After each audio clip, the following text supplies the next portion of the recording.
I dialed my husband for the 40th time as his mother took her final breaths in a cold hospital room, but he sent me straight to voicemail. His automated text claimed he was trapped in a critical Denver meeting with zero reception. I held her hand as she passed away, handled the funeral entirely by myself, and then left my wedding ring sitting on top of his signed divorce papers before walking out of his life forever. I am Claire, 32 years old, and I work as a supply chain logistics manager in Chicago. Before I continue this story, let me know where you are watching from in the comments below. Hit like and subscribe if you have ever had to stand strong while the person who promised to love you showed their true colors. The rhythmic and failing beeps of the heart monitor set the agonizing pace inside that sterile Chicago intensive care unit. It was the kind of cold that seeped directly into your bones. The fluorescent lights buzzed overhead with a harsh and unforgiving glare, illuminating the pale skin of my 68-year-old mother-in-law, Helen. She lay in the center of the room, surrounded by a maze of tangled IV lines and breathing tubes. This brilliant and formidable woman, who had always commanded every room she walked into, now looked incredibly fragile against the stark white hospital sheets. I sat in the uncomfortable vinyl chair beside her bed, my body aching from pure exhaustion. I had not slept a full night in 5 days. Balancing the demands of my career overseeing complex supply routes for a major distribution network with sitting vigil at the hospital had pushed me to my absolute physical and emotional limits. But I refused to leave her side. Helen was more than just a mother-in-law to me. She was the mentor and the maternal figure I had desperately needed in my life. She possessed a razor-sharp intellect and a no-nonsense attitude that commanded respect. She always appreciated my logical and analytical mind, often telling me that I was the only person who could keep up with her. As another hour dragged by, the sinking feeling in my chest grew heavier. I looked down at my phone, the screen glaring back at me with 0 new notifications. I pressed the call button again. It was my 40th attempt. The phone rang once, twice, and then clicked directly over to his voicemail greeting. Bradley, my 34-year-old husband, the regional sales director who prided himself on his charm and family loyalty, was nowhere to be found. My thumb hovered over the screen, my hands trembling with a mixture of raw panic and rising anger. How could he do this? This was his mother, the woman who had given him everything. I sent another text, my fingers flying across the digital keyboard, pleading with him to answer, begging him to understand that we were completely out of time. A moment later, an automated reply popped up on my screen. It was the same generic message I had received 3 times already that day. I am currently in a critical dead zone meeting in Denver. Cannot take calls. Will reach out when I have reception. I stared at those words until the letters blurred together. A critical meeting. I knew Bradley was ambitious, always chasing the next big commission or regional accolade, but abandoning his dying mother for a sales pitch seemed impossibly cold even for him. He had hugged me tightly before leaving for the airport 2 days ago, promising he would rush back the second he sealed the deal. He had sworn he would keep his phone on him at all times. Yet here I was alone, bearing the crushing weight of his mother's final hours. The silence in the room, broken only by the mechanical breathing of the ventilator, felt suffocating. I reached out and gently took Helen's frail hand in mine. Her skin was cool to the touch. I smoothed the hair back from her forehead, whispering soft words of comfort, hoping that somehow on some level she could hear me. I wanted her to know she was not abandoned. I wanted her to feel loved in her final moments. The heavy wooden door to the room creaked open, pulling me from my thoughts. A nurse stepped inside, her rubber-soled shoes squeaking softly against the polished linoleum floor. She held a clipboard and wore an expression of deep professional sympathy. She approached the bed, checking the monitors and noting the declining vital signs. The numbers flashing on the screen were grim. She turned to me, her voice hushed and gentle. "Is her son arriving soon? The doctor says we are looking at hours now, possibly less. If he is on his way, he needs to hurry." The question felt like a physical blow to my chest. I swallowed hard, fighting the lump forming in my throat. I looked from the nurse to Helen, then down at my silent phone. The automated text from Denver glared back at me, a cruel reminder of my husband's absence. I did not know what to tell the nurse. I did not know how to explain that the man who should have been sprinting down these hospital corridors was hiding behind a programmed text message. I am trying to reach him. I whispered, my voice cracking as I fought to maintain my composure under the intense emotional strain. The nurse offered a sad, understanding nod before quietly slipping out of the hospital room. Driven by a frantic, desperate need for any immediate answers, I unlocked my phone. I opened my social media apps, desperately searching for any colleagues who might have posted about the Denver conference. My trembling thumb instinctively navigated to open Instagram. I stared at the bright screen, completely unaware that what I was about to see would permanently change my entire life forever. My thumb swiped the glowing screen, refreshing my feed to distract my mind from the mechanical hum of the ventilator. A brightly colored ring appeared at the top of my interface. It belonged to Amber Bradley's 24-year-old subordinate. She was highly ambitious, openly materialistic, and always hovered way too close to my husband at our corporate holiday parties. I had previously dismissed my discomfort as simple insecurity, telling myself Bradley was merely mentoring her. Driven by an inexplicable urge, I tapped her profile picture. The screen transitioned to her latest post uploaded just 45 minutes ago. I expected to see a boring snapshot of a Denver convention center where their team was supposedly locked in negotiations. Instead, my screen filled with blinding sunshine. It was a photograph of a pristine white sand beach. Two tropical cocktails sat on a wooden table. The turquoise ocean stretched out endlessly in the background. A location tag floated in the corner. Maui, Hawaii. My breath hitched. Denver is a landlocked city surrounded by mountains, not palm trees and ocean waves. I stared at the image, trying to rationalize what I was seeing. Perhaps she was on a personal vacation today. Then my eyes fell upon an object resting on the table right next to the drinks. It was a pair of mirrored sunglasses. My logistics training, my daily habit of scrutinizing supply chain discrepancies, kicked in instantly. I zoomed in on the image, focusing entirely on the curved reflection in the right lens. Reflected perfectly in the mirrored surface was a man leaning back in a lounge chair. He was wearing a floral shirt that I had washed and ironed myself just 3 days prior. But the undeniable proof that shattered my reality was sitting heavily on his left wrist. It was a custom-engraved gold Rolex. It was the exact timepiece Helen had gifted Bradley the day he secured his first promotion. There was absolutely no mistaking it. My husband was not trapped in a corporate meeting. He was lounging on a tropical beach in Hawaii, sipping cocktails with his subordinate, deliberately ignoring my frantic calls while his mother lay dying. A sickening wave of nausea washed over me. The magnitude of his betrayal was incomprehensible. I had spent 5 days surviving on vending machine coffee, sleeping in a stiff vinyl chair, and agonizing over every fluctuation in vitals. I had defended his absence to the nursing staff, making pathetic excuses for the son who could not show up. He had hugged me in our foyer and promised he would rush back the second his deal closed. It was all a meticulously calculated lie. The anger igniting in my chest was cold, sharp, and precise. A sudden wheezing sound from the hospital bed pulled my attention away from the photograph. The steady pace of the heart monitor fractured, becoming erratic and panicked. I dropped my phone and rushed to the bed. Helen's eyelids fluttered, parting slowly to reveal eyes. They were surprisingly clear and focused. The hazy, pain-filled confusion that had clouded her gaze for the past 48 hours was completely gone.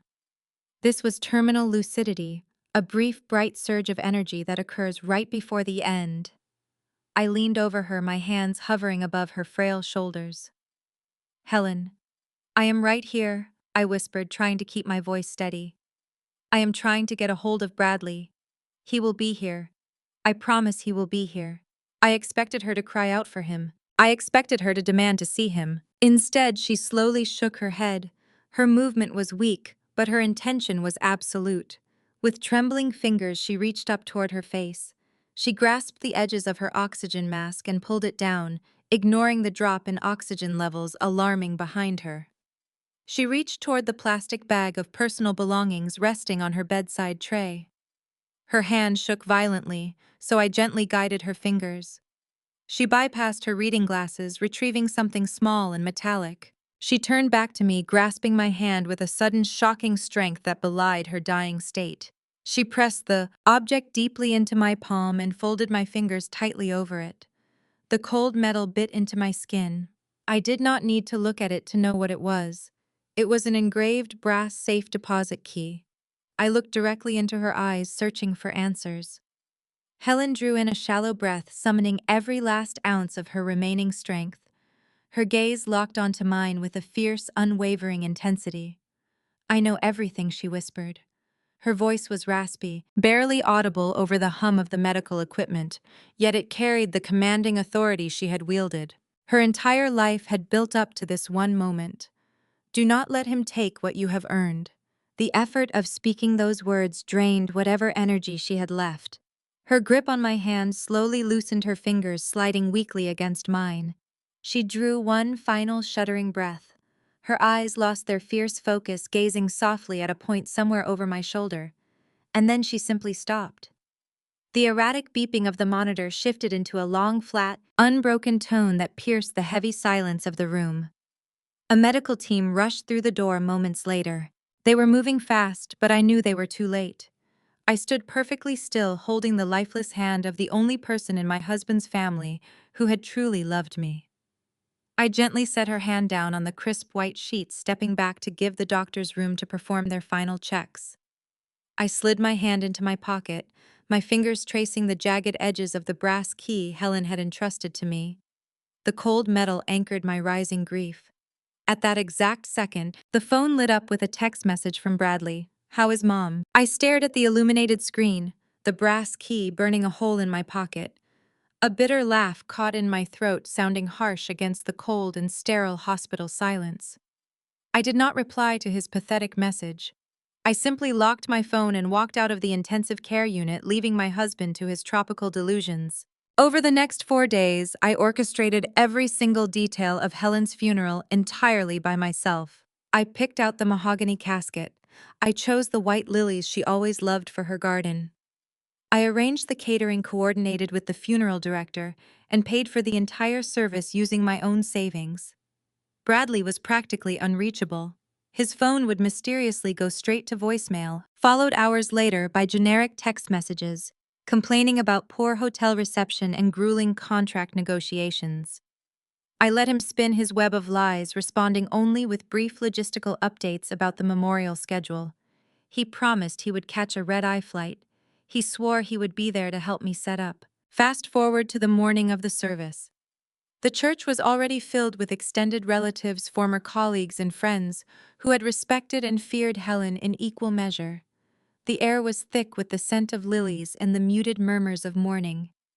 I stood near the entrance greeting guests, ensuring the programs were distributed and maintaining a stoic facade. Just as the priest prepared to walk to the podium, the heavy oak doors at the back of the church swung open.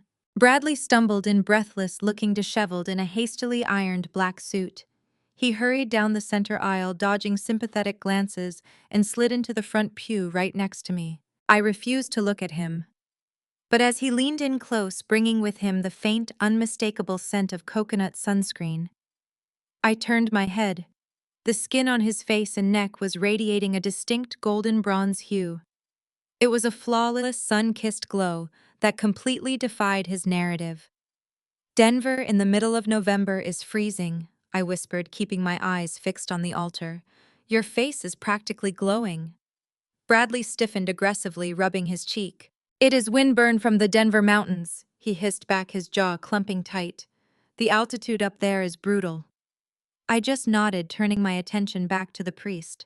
I had zero energy left to entertain his pathetic, desperate fabrications. As soon as the formal service concluded, Bradley immediately shifted into his masterful, tearful performance. He worked the room with the skill of a seasoned politician. He hugged his aunts, shook hands with his older brother Scott, and wiped away imaginary tears. I watched him from across the reception hall. He painted himself as the devastated, heartbroken son who had been tragically trapped in a distant city by a sudden, unavoidable flight cancellation. He spun a tragic tale of being stuck on a tarmac, begging flight attendants to let him off the plane while his beloved mother slipped away. The relatives ate it up. They patted his back and offered their deepest sympathies for his terrible luck. Later, as we stood near the buffet table, Bradley wrapped a heavy arm around my shoulders. He pulled me close, projecting the image of a united grieving couple to anyone watching. But when he leaned down, his voice dropped to a harsh, accusing whisper. "You should have managed the doctors better, Claire. You were right there in the room. You should have demanded they try different treatments or transfer her to a better facility. If you had just pushed them harder, she might have held on until my flight landed." He tightened his grip on my shoulder, giving me a patronizing squeeze. "I know logistics is your job, but this was a medical emergency. You dropped the ball." The sheer audacity of his gaslighting was breathtaking.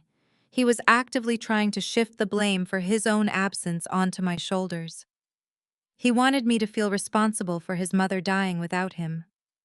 A week ago, this manipulation would have sent me into a spiral of guilt and self-doubt. But now, with the solid brass key pressing against my thigh and the crystal-clear image of him in Maui burned into my memory, his psychological tactics felt entirely powerless. I simply looked at him, my expression blank. I stepped out from under his heavy arm, grabbing a stack of empty plates from the table. I walked away without uttering a word in my defense, leaving him to continue his theatrical grieving process for an audience of gullible relatives. By 8 o'clock that evening, the final guests had departed from our suburban house. Scott and his wife Jasmine were the last to leave. Jasmine gave me a long, lingering hug at the front door, her sharp eyes studying my face for a fraction of a second longer than normal. After the door clicked shut behind them, a heavy, suffocating silence descended upon the house. The quiet was absolute, broken only by the sound of Bradley loosening his tie and unbuttoning his collar. He tossed his suit jacket carelessly over the back of the pristine white sofa, letting out a dramatic, exhausted sigh. He walked into the kitchen, opening the refrigerator door and staring blankly at the shelves. He stood there for a long moment, scratching his bronze, sunburned neck. He closed the heavy refrigerator door and turned around to face me. "Well, that was an incredibly exhausting day," he said, stretching his arms above his head and yawning loudly. "I am completely starved after dealing with all of these demanding relatives. What are you making for dinner tonight, Claire?" I just stared at him in complete disbelief. He stood in my kitchen wearing his dead mother's favorite watch, smelling of tropical sunscreen, entirely unbothered by his own profound deception. He honestly believed that absolutely nothing had changed between us whatsoever. I did not cry. There were no tears left to shed for a man who possessed such a profound void where his conscience should have been. I simply stared at him, watching the peeling edges of his tropical sunburn beneath the harsh fluorescent light of our kitchen. He ran a hand through his hair, looking at me expectantly, waiting for me to pull a casserole from the oven. He actually thought I would put on an apron and serve him a warm meal after he spent the last 5 days treating me like a naive fool. I turned away from the refrigerator and walked silently toward the living room. I did not look back to see if he was following, but the dragging thud of his footsteps against the hardwood floor told me he was right behind me. "What is going on?" he asked, his voice tinged with a sudden creeping irritation. "Claire, I am incredibly tired and I really do not have the patience for any of your passive-aggressive silent treatments tonight. We just buried my mother, for God's sake. Have some respect." I stopped at the edge of the Persian rug that anchored our living space. I gestured toward the heavy glass coffee table sitting in the center of the room. I had cleared away the usual clutter of decorative magazines earlier that afternoon. Now the polished glass surface held only 2 items. Resting perfectly in the center was a thick stack of pristine, legally binding documents, meticulously prepared by the attorney I contacted the moment I left the hospital. Sitting squarely on top of the signature line was my diamond wedding ring, catching the dim lamplight. Bradley halted mid-step. The arrogant, exhausted slump of his shoulders vanished instantly, replaced by a rigid, defensive posture. His eyes darted from the stack of papers to the glittering ring and then finally up to my face. The bronze tan on his cheeks seemed to pale slightly under the warm glow of the lamps. "What is this?" he demanded. His tone was no longer tired. It was sharp, authoritative, and completely devoid of the grieving son persona he had worn all afternoon. "What kind of sick, twisted joke are you trying to play on the day of my mother's funeral?" I kept my posture completely straight, my hands resting loosely at my sides. I refused to let him see even a fraction of the rage burning in my veins. This was not a negotiation, and I was not going to give him the satisfaction of a screaming match. I looked directly into his eyes, piercing through the layers of deceit he had wrapped himself in. "There is no joke," I said, my voice steady, cold, and echoing with finality in the quiet house. I spoke slowly, ensuring every single syllable landed with absolute precision. "You missed your mother's final breath because you were applying sunscreen on Amber in Maui. Sign them. Do not follow me." The silence that followed was absolute. It was the kind of heavy, suffocating silence that occurs right after a bomb detonates before the shockwave truly hits. Bradley's jaw dropped slightly. The muscles in his neck strained as he struggled to process what I had just said. He opened his mouth to speak, to launch into another masterful lie, to gaslight me about his location or his loyalty. He wanted to scream about the altitude in Denver or fabricate a story about a mistaken identity. But the absolute certainty in my eyes stopped him dead in his tracks. He knew that I knew everything. The illusion was completely shattered. I did not wait for him to find his voice. I turned my back on him, walked to the front hallway, and grabbed the single black suitcase I had packed hours before the guests arrived for the reception. The handle felt cool and grounding in my palm. I pulled open the heavy wooden front door and stepped out into the crisp, biting night air. I did not slam the door behind me. I pulled it shut quietly, severing the physical tie to the life we had built together with a soft, definitive click. I walked down the concrete driveway, the wheels of my suitcase rolling smoothly over the pavement. The streetlights cast long, dark shadows across the manicured lawns of our suburban neighborhood. I reached my car, unlocked the trunk, and hoisted the luggage inside. I slid into the driver's seat, closing the door and sealing myself inside the quiet sanctuary of the vehicle. For a brief second, I rested my forehead against the leather steering wheel, taking a deep, restorative breath. I had done it. The hardest part was over. I was finally free from his toxic grip. I inserted the key into the ignition and turned it, the engine roaring to life. The sound provided a small measure of comfort in the cold night. I reached for the gear shift, ready to pull away from the curb and leave Bradley to his shattered reality. But just as I put the car into drive, the bright screen of my phone illuminated the dark cabin. A notification chime echoed through the car. It was an automated alert from my primary banking application. I frowned, shifting the car back into park. I picked up the device, my eyes scanning the glaring white text of the notification banner. It was an urgent alert regarding the joint checking account Bradley and I had shared for the past 7 years. The account where we deposited our paychecks, the account that held our emergency savings, the account I needed to secure a new apartment and pay my retainer fees. The message was brief, sterile, and utterly devastating. It stated that a massive outbound wire transfer had just been successfully processed. I stared at the bold numbers on the screen, my heart pounding violently against my ribs. The available balance on our joint checking account had just been drained to absolute zero. I stared at the glaring zero on my phone screen. The harsh light of the parking lot illuminated the digital proof of Bradley doing exactly what a cornered predator does. He was lashing out. He had not just drained our checking account. Within 48 hours, I discovered the true extent of his financial retaliation. He refused to sign the divorce papers. Instead, he went on a relentless offensive. I stood at a grocery checkout lane 2 days later, holding a basket of necessities, only to have my credit card declined. The cashier offered a sympathetic grimace as I tried a second card, then a third. All of them were frozen. Bradley had locked down every joint credit line we shared effectively, severing my access to the financial foundation we built together over 7 years. The financial squeeze tightened further when I logged into my healthcare provider portal to refill a prescription. A bright red banner across the top of the webpage informed me that my coverage had been terminated. Bradley had completely canceled my health insurance, a petty maneuver designed to leave me entirely vulnerable. He wanted me desperate. He wanted me crawling back to that sprawling suburban house begging for financial mercy. I refused to give him that satisfaction, even as panic fluttered in my chest, but his cruelty did not stop at financial ruin.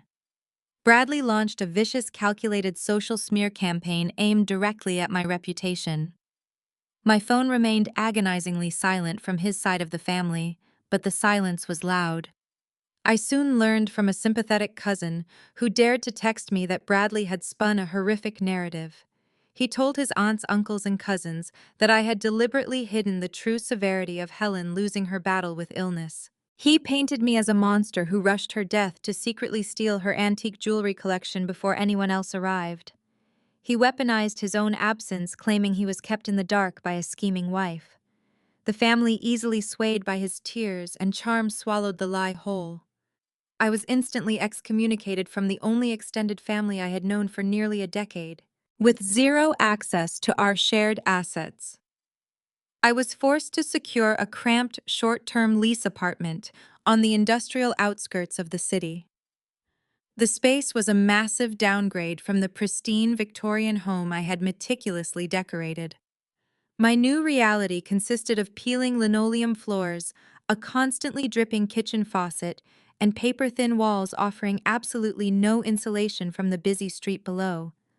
I unpacked my single black suitcase onto a bare mattress resting directly on the floor. The damp, cold air of the tiny room pressed against my skin, but I welcomed the discomfort.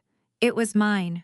It was the space completely untainted by Bradley and his web of deception. However, the sanctuary of my career was the next target in his line of fire. My job as a logistics manager was the one thing keeping me anchored. I was weeks away from a major promotion to Regional Director of Supply Chain Operations, a role I had earned through years of grueling overtime and flawless performance. Bradley knew exactly how much that promotion meant to me. He also knew exactly how to jeopardize it. On a dreary Tuesday morning, I walked into the corporate office to find my logistics team whispering nervously by the coffee machine. The chatter died the second I entered. My direct supervisor, a rigid man named David, summoned me into his glass-walled office before I could even set my bag down. He turned his computer monitor toward me, his expression a mixture of concern and professional distance. My inbox was flooded with forwarded messages. Anonymous emails had been sent to my department, upper management, and several key vendors. The emails contained fabricated documents and baseless accusations questioning my professional ethics. They alleged I was taking kickbacks from shipping contractors and manipulating supply route data for personal financial gain. The language used was highly specific, utilizing insider logistics terminology that Bradley had absorbed from listening to me talk about my workday for years. It was an orchestrated sabotage campaign designed to destroy my credibility right before the promotion board convened. David informed me that while he did not automatically believe the anonymous claims, corporate compliance protocols required a formal investigation. My promotion was officially put on hold pending the results. I was instructed to hand over my laptop and restricted from contacting any external vendors until my name was cleared. I walked back to my desk, my hands shaking with a potent mix of fury and despair. Bradley was systematically dismantling every single pillar of my life. I was trying to erase me. That evening, I sat on the bare mattress in my dreary apartment, the glow of my laptop screen casting long shadows against the peeling wallpaper. I had a legal pad resting on my lap, scribbling down numbers that simply refused to add up. I was furiously calculating how to pay my lawyer the required retainer fee to fight the divorce and combat the financial freeze. I factored in my next paycheck, minus the exorbitant rent for this short-term lease, minus basic groceries, minus transportation. I stared at the final number circled at the bottom of the page. I had exactly $400 left to my name. It was not nearly enough to fight a man who controlled all our marital assets and was hell-bent on my absolute destruction. The exhaustion I had been fighting off since the hospital finally crashed over me like a heavy, suffocating blanket. I dropped the pen, burying my face in my hands. The crushing reality of my situation pressed down on my chest, threatening to completely break my spirit. I was entirely isolated, financially ruined, and professionally compromised. Just as the first tear threatened to spill over my eyelashes, a sharp, authoritative knock echoed loudly against my apartment door. I flinched at the sudden noise slicing through the heavy silence of my dismal surroundings. My heart hammered a frantic rhythm against my ribs. I wiped the tears from my cheeks with the back of my hand, forcing myself to stand up from the bare mattress. I moved cautiously across the peeling linoleum floor. Bradley had already taken my money, my reputation, and my career trajectory. I fully expected to find him standing on the other side of that thin wooden barrier, ready to deliver another devastating blow to my crumbling life. I pressed my eye against the scratched brass peephole. The distorted lens revealed a woman standing in the dimly lit hallway. It was not Bradley. It was Jasmine. Jasmine was 34 years old, a brilliant corporate attorney, and she happened to be married to Scott, the older brother of Bradley. She was a stunning African-American woman who always radiated an aura of absolute control. Even now, standing in the dingy corridor of my cheap apartment building, she looked immaculate in a tailored charcoal power suit and razor-sharp heels. My stomach dropped. I braced myself for another vicious family attack. I assumed Bradley had sent his formidable sister-in-law to serve me with aggressive legal papers or to deliver another cruel message from the family that had just excommunicated me.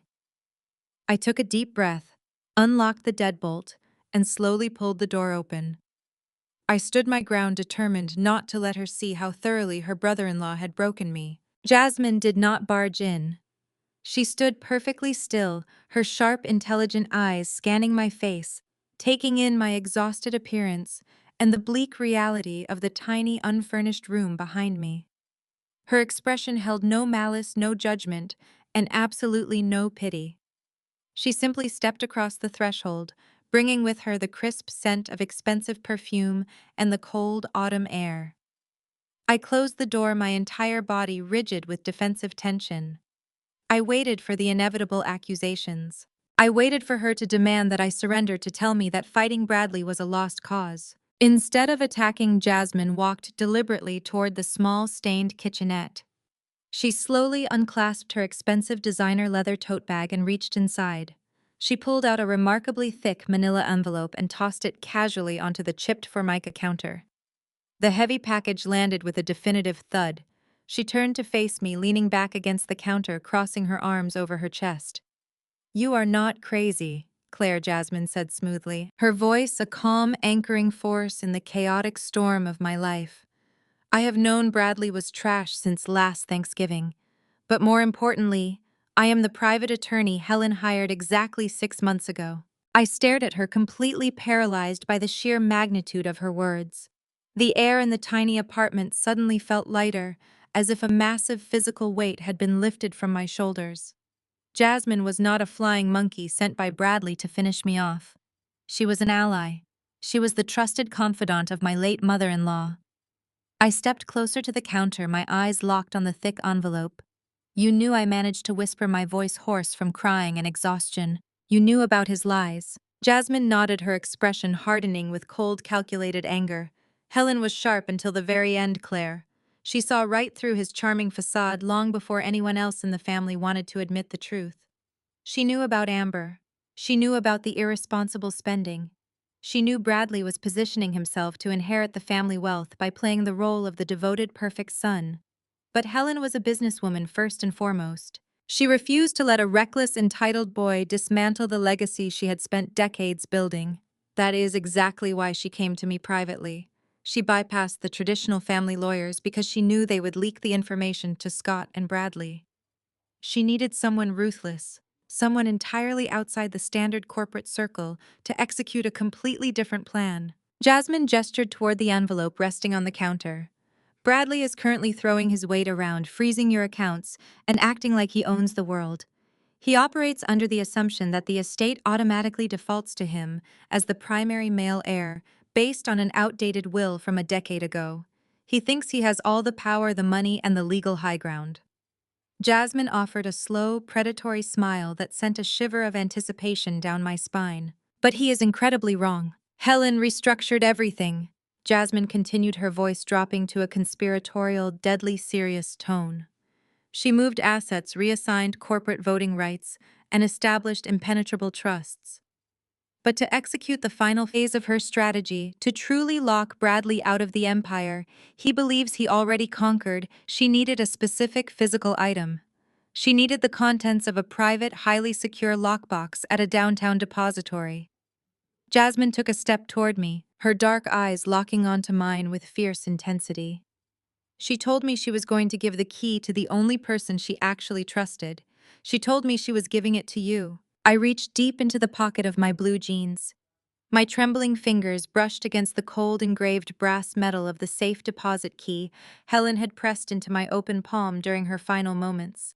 I pulled it out, holding it up into the dim light of the quiet apartment. Jasmine looked at the small piece of metal, her predatory smile widening significantly. That key does not just open a box, Claire, she stated, her words dripping with absolute certainty. That key unlocks a hidden financial Pandora box that will inevitably and completely destroy him and all of his stolen empire for good. We left my cramped apartment before the sun fully breached the Chicago skyline. The early morning air bit at my cheeks as I slid into the passenger seat of her sleek black sedan. The drive toward the downtown financial district was wrapped in a heavy and purposeful silence. I kept my hand firmly tucked inside my coat pocket, my fingers tracing the jagged edges of the brass key Helen had given me. It felt incredibly heavy, a dense anchor tethering me to a reality I was only just beginning to comprehend. The towering skyscrapers of the city loomed overhead, casting long and imposing shadows across the concrete streets. We pulled up to a massive granite building that looked more like a fortress than a standard banking institution.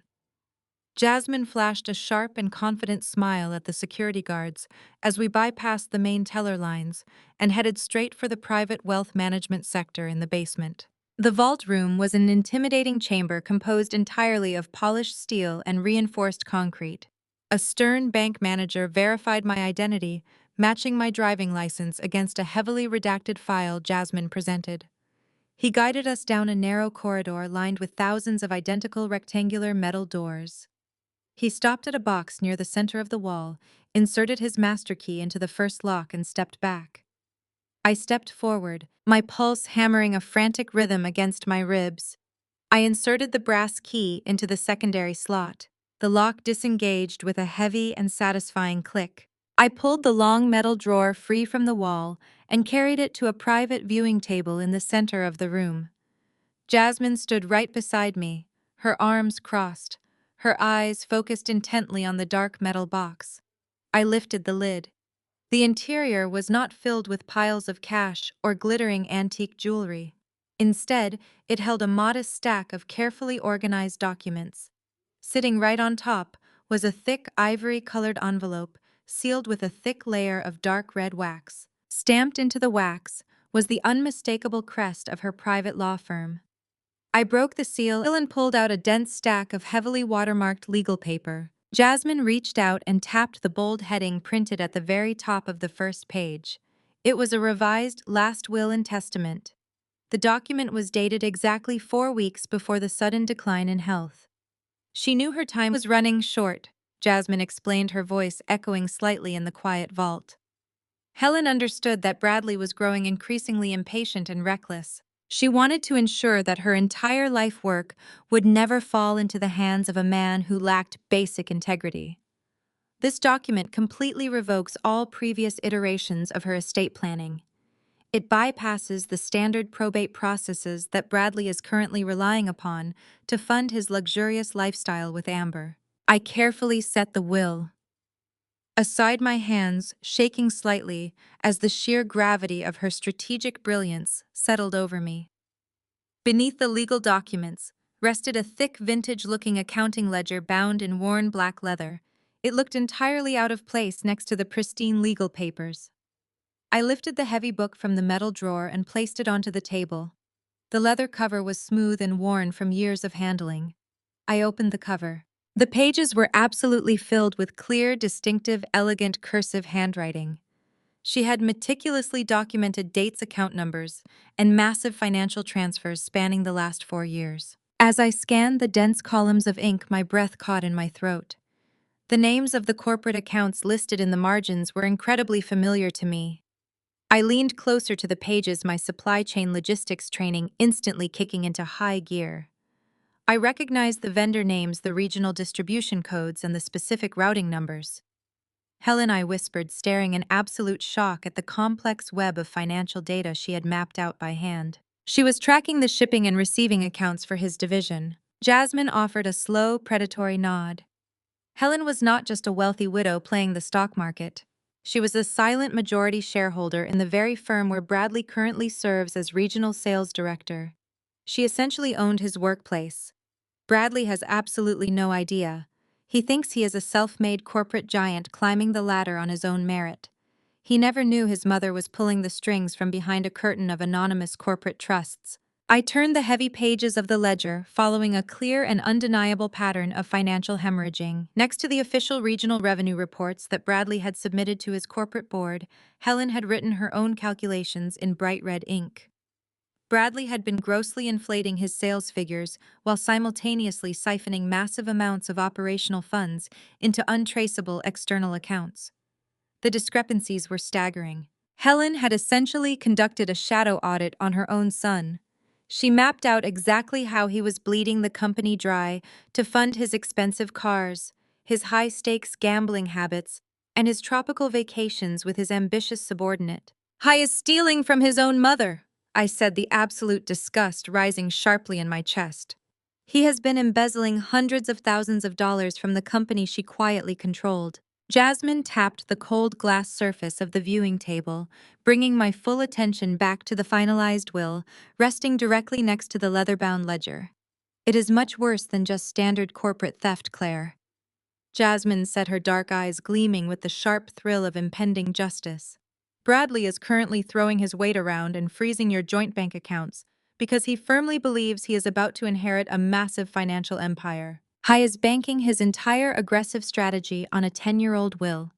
He is completely unaware that this new one even exists." I stared intently at the pristine legal document resting quietly on the cold, polished metal table, the heavy reality of Jasmine's shocking words sinking deep into my tired bones. The power dynamic had just shifted entirely. I carefully closed the metal drawer and secured the brass key back into my coat pocket. We left the fortified bank vault in silence, but my analytical mind was already racing at lightning speed, carefully processing the raw data hidden within the pages of Helen's leather-bound ledger. As a logistics manager, my entire career was built on identifying discrepancies in complex supply chains. I meticulously tracked all global shipments, carefully audited multiple vendor invoices, and precisely isolated various operational inefficiencies on a daily basis. Applying those exact same analytical skills to my soon-to-be ex-husband's fraudulent accounting was not just a deeply satisfying challenge. It felt like second nature to me. When we finally returned to Jasmine's highly secure downtown office suite, we spread the heavy ledger out across her massive mahogany desk. We spent the next 6 hours meticulously cross-referencing Helen's handwritten notes with the public financial disclosures of Bradley's regional division. He had been incredibly reckless and undeniably careless throughout his entire operation. He operated under the arrogant assumption that no one would ever double-check his vendor payout authorizations. I grabbed a red marker and began connecting the dots across the financial printouts. Bradley had essentially fabricated an entirely fictitious and fraudulent supply route. He had created ghost invoices for transportation services that never actually occurred, siphoning corporate capital through a complex web of inflated shipping costs and non-existent warehousing fees. He deliberately disguised the brazen theft as standard operational overhead. The remarkably vast, undeniable, and easily traceable money trail did not just magically vanish into thin air without a trace. I followed the digital footprints left behind by his sloppy wire transfers. Every single fraudulent invoice eventually funneled into a highly obscure dummy corporation operating out of Delaware. A quick search of the corporate registry confirmed my absolute worst suspicions. The shell company was registered to a post office box completely masking the true owner, but the routing numbers matched the specific accounts Helen had flagged in her ledger. Bradley had been successfully embezzling hundreds of thousands of dollars directly from his own mother's company. He was actively draining the corporate reserves to fund his secret double life, completely unaware that Helen had been silently tracking his every move. I pulled up the credit card statements I had managed to download before he aggressively froze my access. Matching the dates from the shell company transfers to his aggressive spending habits painted a crystal clear picture. The heavily embezzled funds were not being saved or safely invested. They were being burned at an astonishing rate to finance Amber's lavish lifestyle. The luxurious weekend getaways to pristine tropical resorts, the outrageously expensive designer handbags she flaunted at corporate retreats, the high-end sports cars he leased. It was all funded by stolen corporate capital. Even worse, I found massive cash withdrawals matching the exact dates of his so-called regional sales conferences in Las Vegas and Atlantic City. His high-roller gambling habits were completely out of control, draining the stolen funds almost as quickly as he could embezzle them. He was not just a pathetic, cheating husband. He was a desperate, reckless criminal constructing a fragile house of cards that was rapidly approaching absolute collapse. I sat back in the leather office chair, dropping the red marker onto the desk. The sheer staggering scale of his absolute deception was truly breathtaking to behold. He had cowardly abandoned his dying mother while simultaneously robbing her blind. Jasmine stood beside me, examining the intricate diagram of financial fraud I had mapped out on the whiteboard. We now possessed the exact weapon required to dismantle his entire existence. We had the irrefutable proof of federal corporate embezzlement. With my logistical expertise and her sharp legal mind, we possessed the perfect storm to completely destroy him. He arrogantly thought he had completely outsmarted everyone around him, but he had merely handed us the very shovel he used to dig his own miserable grave. As Jasmine began drafting the preliminary documents to legally freeze his access to the trust and initiate the devastating divorce proceedings, my phone buzzed sharply on the desk. I glanced down at the screen.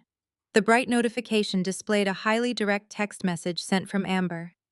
I unlocked the device, fully anticipating another layer of their shared delusion. The message was dripping with unearned arrogance and condescension. She wrote that I urgently needed to hurry up and come clean out the rest of my pathetic junk from our marital home. She stated that she had already scheduled professional interior decorators to arrive on Monday morning.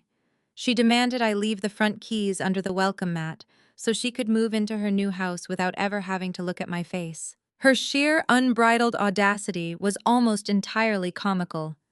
She honestly believed she had won the ultimate grand prize. She foolishly and naively thought she was permanently securing a highly successful corporate executive and a sprawling suburban mansion. She was entirely clueless that she had tied her fate to a sinking ship, a man heavily drowning in debt and facing imminent federal prosecution. I felt a very cold, highly calculating smile spread across my face. I did not feel the crushing anxiety that had plagued me just 24 hours ago in my dismal apartment. I felt completely empowered, armed with the devastating truth and the full legal backing of Helen's estate. I slowly tapped the glowing screen, typing out my response with extreme deliberate precision. I did not waste breath on insults or pleas. I kept my reply brief, sharp, and brutally honest. I typed my message and firmly hit send. Feel completely free to move in today. Just make sure you can afford the massive mortgage. I tossed my phone onto the desk, watching the screen go black. Amber did not reply. The seed of doubt had been planted, but Bradley was too arrogant to realize the ground beneath him was already collapsing. We spent the remainder of the weekend finalizing our strategy. Jasmine filed the necessary injunctions under seal, ensuring Bradley would remain blissfully ignorant until the exact moment the trap snapped shut. 5 days later, Bradley hosted what he arrogantly dubbed a celebration of life and legacy at our former marital home. It was in reality a theatrical stage set for his ultimate coronation. I arrived precisely on time, parking down the street to avoid the cluster of expensive luxury vehicles crowding the expansive driveway. Walking up the manicured stone path, I could see the extended family gathered in the sprawling living room through the large bay windows. Bradley stood by the massive stone fireplace, holding a crystal glass of expensive scotch. He wore a custom-tailored navy suit, playing the part of the grieving but resilient heir. Standing right beside him was a short, balding man clutching a cheap leather briefcase. This was Richard Thorne, a notoriously sleazy local attorney known for bending the rules. I stepped through the front door, the heavy oak swinging shut behind me. The lively chatter in the room instantly died. Aunts, uncles, and cousins who had eagerly consumed Bradley's toxic lies stared at me with varying degrees of judgment and whispered hostility. Bradley offered a condescending smirk. He walked toward the center of the room, raising his glass to command the attention of the captive audience. He cleared his throat, projecting his voice with practiced corporate authority. "Thank you all for gathering here today." Bradley began placing a hand over his heart in a display of fake emotion. My mother Helen was a true pillar of strength. She built a magnificent legacy that demands rigorous protection. Today we are here to honor her final wishes and ensure the future of this family remains financially secure. He gestured toward Richard Thorne, who stepped forward with a smug, self-satisfied grin. The sleazy lawyer pulled a crisp legal document from his worn briefcase. Bradley turned his gaze directly toward me. His eyes were cold, calculating, and dripping with malicious intent. As the new head of this family, it is my sole responsibility to protect our assets from outsiders who seek to exploit our tragedy. Claire, you have made your destructive intentions perfectly clear. Therefore, my legal counsel will now read the specific provisions that formally remove your access to the family trust and require you to vacate all marital properties immediately. Richard Thorne adjusted his glasses and began reading from the 10-year-old document. It was a standard, outdated will that explicitly designated Bradley as the primary beneficiary and sole executor of the entire estate. Bradley stood exceptionally tall, soaking in the admiring glances of his easily manipulated relatives. He honestly believed he had achieved absolute victory. He thought he was completely untouchable. The heavy mahogany front door suddenly swung open with a resounding crash that echoed fiercely through the vaulted ceiling. Every single head in the room snapped toward the grand entryway. Standing in the foyer was Jasmine. She looked absolutely magnificent. She wore a flawless tailored emerald green power suit that practically screamed authority and demanded immediate respect. Her sharp heels clicked rhythmically against the polished hardwood floor as she strode purposefully into the very center of the living room. She carried a sleek black leather portfolio tightly under her arm. "What is the meaning of this disruption?" Bradley demanded, his face flushing with sudden, uncontrollable anger. "Jasmine, this is a private family legal matter. You need to leave my house immediately." Jasmine did not even flinch. She stopped directly in front of Bradley and his sleazy lawyer, flashing a dangerously cold, predatory smile. "Actually, Bradley, this is a highly official legal proceeding regarding my client. And since you are attempting to execute fraudulent documents in front of multiple witnesses, I am legally obligated to intervene." She turned her fierce, unwavering gaze toward Richard Thorne.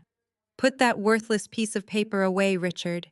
Unless you genuinely want me to report you to the State Bar Association for attempting to probate a legally revoked document." Richard Thorne sputtered, his unearned confidence rapidly deflating under Jasmine's intense professional scrutiny. "Revoked," Bradley scoffed, taking an aggressive step forward. "That is the only valid will my mother ever signed. You are desperately bluffing." Jasmine calmly unzipped her leather portfolio. She gracefully extracted the thick, heavily watermarked document sealed with her private firm's distinct insignia. She held it up high for the entire room to clearly see. "This is the revised last will and testament of Helen, fully executed and legally probated as of yesterday morning. I am the official attorney of record, and you are currently trespassing on property that you no longer legally own." The color instantly drained from Bradley's heavily tanned face. The quiet murmurs of the extended family escalated into loud, confused gasps. Bradley snatched wildly at the air, aggressively demanding to see the paperwork. Jasmine stepped back smoothly, raising her authoritative voice to address the entire stunned audience. "Helen anticipated your reckless greed, Bradley.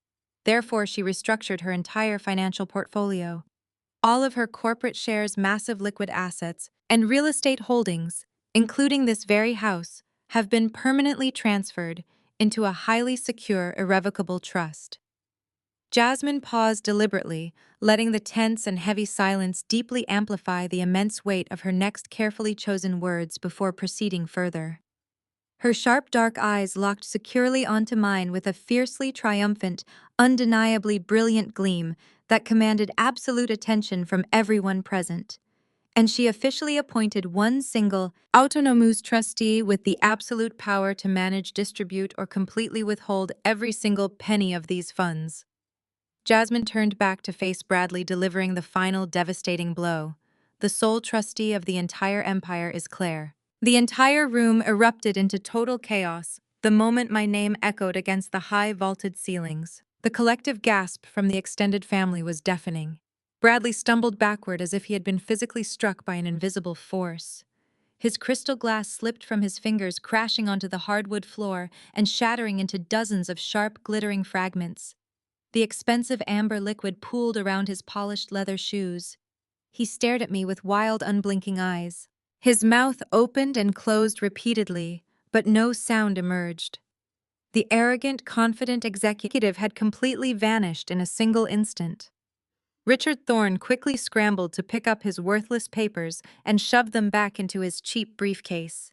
He knew better than to argue with a fully probated document from a top-tier firm.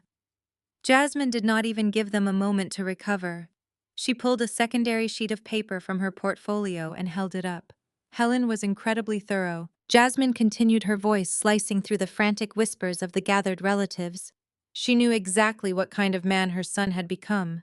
She included a highly specific and devastating clause regarding your financial future. Jasmine began reading the specific stipulations aloud, ensuring every single person in the room heard the absolute truth. Bradley was completely stripped of his inheritance. He was not receiving the house, the corporate shares, or the massive investment portfolios. Instead, Helen had allocated him a pathetic, negligible monthly stipend.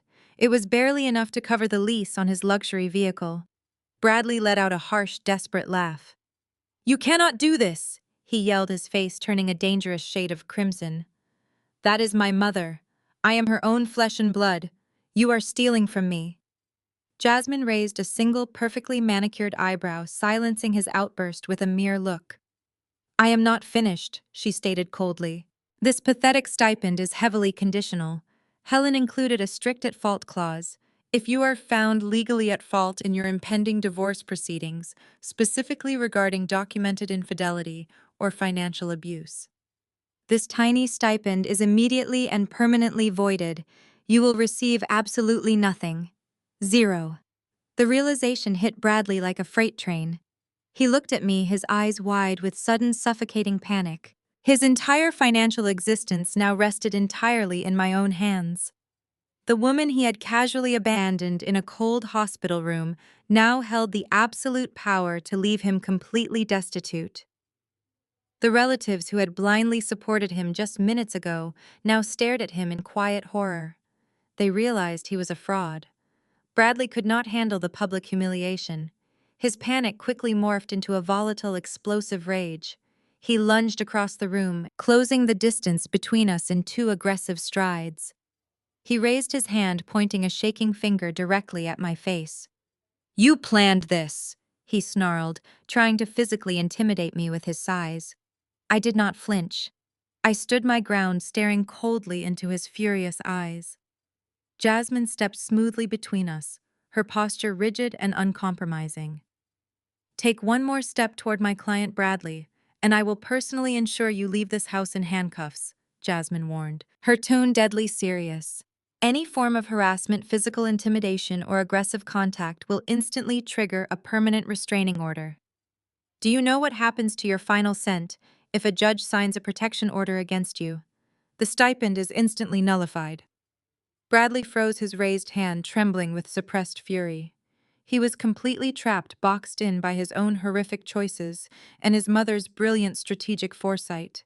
He was practically vibrating with anger, breathing heavily through his nose like a cornered animal. He looked around the room, desperately seeking a single friendly face among his relatives. Every single person averted their gaze. They were done with him. He had no allies left in this house. He let out a primal, frustrated roar, spinning on his heel and marching aggressively toward the front door. He snatched his coat angrily. He yanked the heavy wooden door open, pausing only for a brief second on the threshold. "You think you have won?" he spat over his shoulder, his voice dripping with venom. "You think you can take everything from me? I am not finished with you, Claire. Not by a long shot." He slammed the door behind him with enough force to rattle the windows in their frames. The tension in the living room slowly dissipated, leaving behind a heavy, uncomfortable silence. Jasmine turned to me and offered a small, victorious smile. I nodded, pulling my phone out. Through the large bay window, I watched Bradley aggressively pace down the driveway toward his expensive car. He was frantically dialing his cell phone, pressing the device tightly against his ear. I knew exactly who he was calling. He was calling Amber. He needed to soothe her rising panic. He needed to promise her that their luxurious future was still secure. I could practically hear him lying to her right now, assuring her that he still had the offshore accounts safely hidden away. I was undoubtedly promising her the world, completely unaware of my recent logistical discoveries. He thought he possessed a secret financial lifeline that would save him from absolute ruin. He honestly believed his Delaware Shell Corporation was a flawless, untraceable masterpiece. He had no idea that I had already spent the entire weekend tracking every single stolen dollar across his complex digital network. I smiled coldly, watching his brake lights illuminate the dark street as he sped away from the house. He was driving straight into a devastating trap. Let him make his desperate promises to his demanding mistress. It would only make his inevitable catastrophic downfall so much sweeter to watch. I stood silently beside my brilliant attorney, fully prepared to dismantle the remaining illusions he desperately clung to. The corporate boardroom execution was rapidly approaching, and I would enjoy every single moment. Across the city, Bradley was already experiencing the first brutal tremors of his collapsing empire. He had driven straight from the disastrous will reading to a high-end real estate office in the financial district. Amber was waiting for him there, sitting cross-legged on a plush leather sofa, sipping sparkling water and pointing excitedly at the glossy brochures of a $2 million penthouse. She expected him to wire the massive down payment right then and there. It was the shiny reward he had promised her for enduring the brief inconvenience of his mother dying. Bradley confidently pulled out his heavy platinum credit card and handed it to the real estate broker. He offered Amber a sickeningly arrogant wink, completely certain that his offshore reserves would cover the transaction. The broker swiped the card. A sharp negative beep echoed through the quiet office. The broker frowned politely, apologizing while trying the card a second time. Another decline. Bradley snatched the card back, his face flushing with a sudden, humiliating heat. He quickly handed over a different corporate card, one tied directly to his regional sales expense account. Declined. Amber dropped her glossy brochure, her perfectly manicured nails digging sharply into her palms. The sweet, supportive facade she had carefully maintained for 6 months vanished in an instant. She dragged Bradley out into the marble hallway, her voice dropping to a vicious, threatening hiss. She demanded to know why he was suddenly broke. She reminded him that she had given up her own apartment lease because he swore the penthouse was a done deal. Bradley stammered desperately, trying to invent a plausible lie about banking errors and frozen inheritance funds. He begged her for just a few more days to sort out the legal technicalities. Amber laughed, a cold and hollow sound that sent a visible shiver down his spine. She leaned in close, her eyes narrowing with calculated malice. She told him she did not care about his dead mother or his crazy wife. She only cared about the luxury lifestyle he had guaranteed her. Then she delivered a devastating ultimatum. She threatened to march directly to the corporate board of directors and expose his lucrative side business if he did not produce the penthouse money within 24 hours. She knew exactly how he had been funding their tropical vacations, and she was perfectly willing to burn him to the ground to save herself. Panic, raw and suffocating, seized Bradley by the throat. He practically sprinted to his car, slamming the door and locking himself inside the quiet cabin. His hands shook violently as he pulled his laptop from his leather briefcase and rested it against the steering wheel. He connected to a mobile hotspot, his fingers flying clumsily across the keyboard as he navigated to the hidden banking portal of his Delaware shell company. This was his ultimate safety net. It was the invisible vault where he had hoarded hundreds of thousands of embezzled corporate dollars. He typed in his complex password, fully expecting to see the massive balance that would instantly solve all his immediate problems and silence his demanding mistress. Instead, A glaring red error message flashed across the screen. Access denied. He frantically refreshed the page, assuming it was a simple network glitch. He typed his credentials a second time, hitting the enter key with aggressive force. Account suspended pending logistical audit. Bradley stared at those 5 words, his heart hammering a frantic, terrifying rhythm against his ribcage. A logistical audit. The corporate language was unmistakable. It bore the precise, methodical signature of a supply chain expert.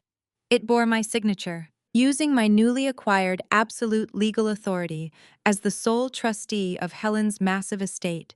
I had spent the entire morning executing a flawless digital blockade.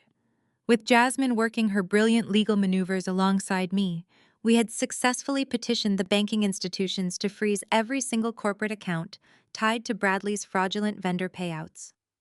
We presented the banks with Helen's handwritten ledger and the revised will, proving my unquestionable jurisdiction over the corporate funds he had stolen. The financial institutions locked down his dummy corporation instantly. Bradley was completely severed from his stolen wealth. He frantically dialed the private banker who managed the shell company, only to be met with a cold automated message stating the account was currently under active federal review. He was completely broke, drowning in massive personal debt and rapidly running out of time. Amber was breathing down his neck with threats of corporate exposure, and his lucrative career was hanging by a remarkably fragile thread. The realization of his absolute powerlessness finally cracked his remaining sanity. He slammed his fists against the steering wheel, letting out a primal scream of pure, unadulterated rage. He could not accept that the woman he had consistently belittled, the wife he had casually replaced, was the very architect of his total destruction. He needed to regain control. He needed to reassert his dominance and remind me of my place. His desperation morphed into a volatile, reckless fury. He threw the car into drive, his tires screeching aggressively against the asphalt as he peeled out of the parking structure. He was not going back to his office, and he was not going back to Amber. He was driving straight into the heart of my professional territory. He desperately wanted to tear down my carefully constructed life, just as thoroughly as I had dismantled his. He gripped the steering wheel until his knuckles turned completely white, his foot pressing heavily on the gas pedal as he sped through the busy city streets. He was heading directly for my corporate logistics firm, determined to corner me in front of my colleagues and force me into submission. He honestly believed he could intimidate me into unlocking his stolen funds. He had absolutely no idea what terrible fate was waiting for him today. The sleek glass doors of my corporate logistics firm slid open, and Bradley stormed into the expansive marble-floored lobby like a raging bull. His usually immaculate navy suit was wrinkled, his tie was ripped completely open at the collar, and his chest heaved with heavy, erratic breaths. He bypassed the sleek reception desk, marching straight toward the secure elevator banks that led to the executive suites. The sharp click of his shoes echoed across the cavernous room, drawing the immediate attention of dozens of employees, vendors, and visiting clients. He started shouting my name, his voice echoing off the glass ceilings. He demanded I come down immediately, screaming that I was a thief and a liar who had unlawfully frozen his accounts. He was causing an absolute spectacle, acting completely unhinged, in a space where professionalism was the ultimate currency. He honestly believed that publicly humiliating me in front of my peers would force me to surrender, that I would shrink away in shame and agree to whatever demands he shouted, just to make the embarrassing scene end. He was banking on the old Claire, the woman who used to bend backward to keep the peace and manage his explosive outbursts behind closed doors. But that woman had died in the intensive care unit right alongside Helen. I stepped out of the executive elevator on the ground floor, flanked by 2 towering, broad-shouldered security guards I had preemptively called down. I did not rush. I did not cower. I walked with the slow, deliberate, and icy grace of an apex predator who had already cornered its prey. I wore a perfectly tailored crimson blazer, my posture rigid, my expression completely blank. The bustling lobby fell into a breathless, terrifying silence as everyone stopped to watch the confrontation unfold. Bradley saw me approach and lunged forward, his face contorted in raw, unadulterated fury. He raised his hand, pointing an accusatory finger at my chest. The security guards immediately stepped in front of me, forming an impenetrable human wall, their hands resting firmly on their utility belts. Bradley halted his chest, nearly colliding with the guards. He was forced to look past their massive shoulders to see me. "You psychotic thief!" He spat, his voice cracking with desperation and rage. "You think you can hack into my personal finances and freeze my assets? I will have you arrested. I will call the police right now and report you for cybercrime. You are going to lose this logistics job, Claire. I will personally ruin your entire professional reputation. I will make sure you never work in supply chain management again. You are absolutely nothing without me, and I am going to completely destroy you." His pathetic threats washed over me like a light, meaningless breeze. He was flailing blindly in the dark, completely unaware of the massive legal guillotine hanging directly over his neck. I stepped gracefully between the two security guards, closing the physical distance until I stood mere inches from his trembling, sunburnt face. He smelled of stale sweat, panic, and the lingering, sickeningly sweet scent of tropical coconut sunscreen.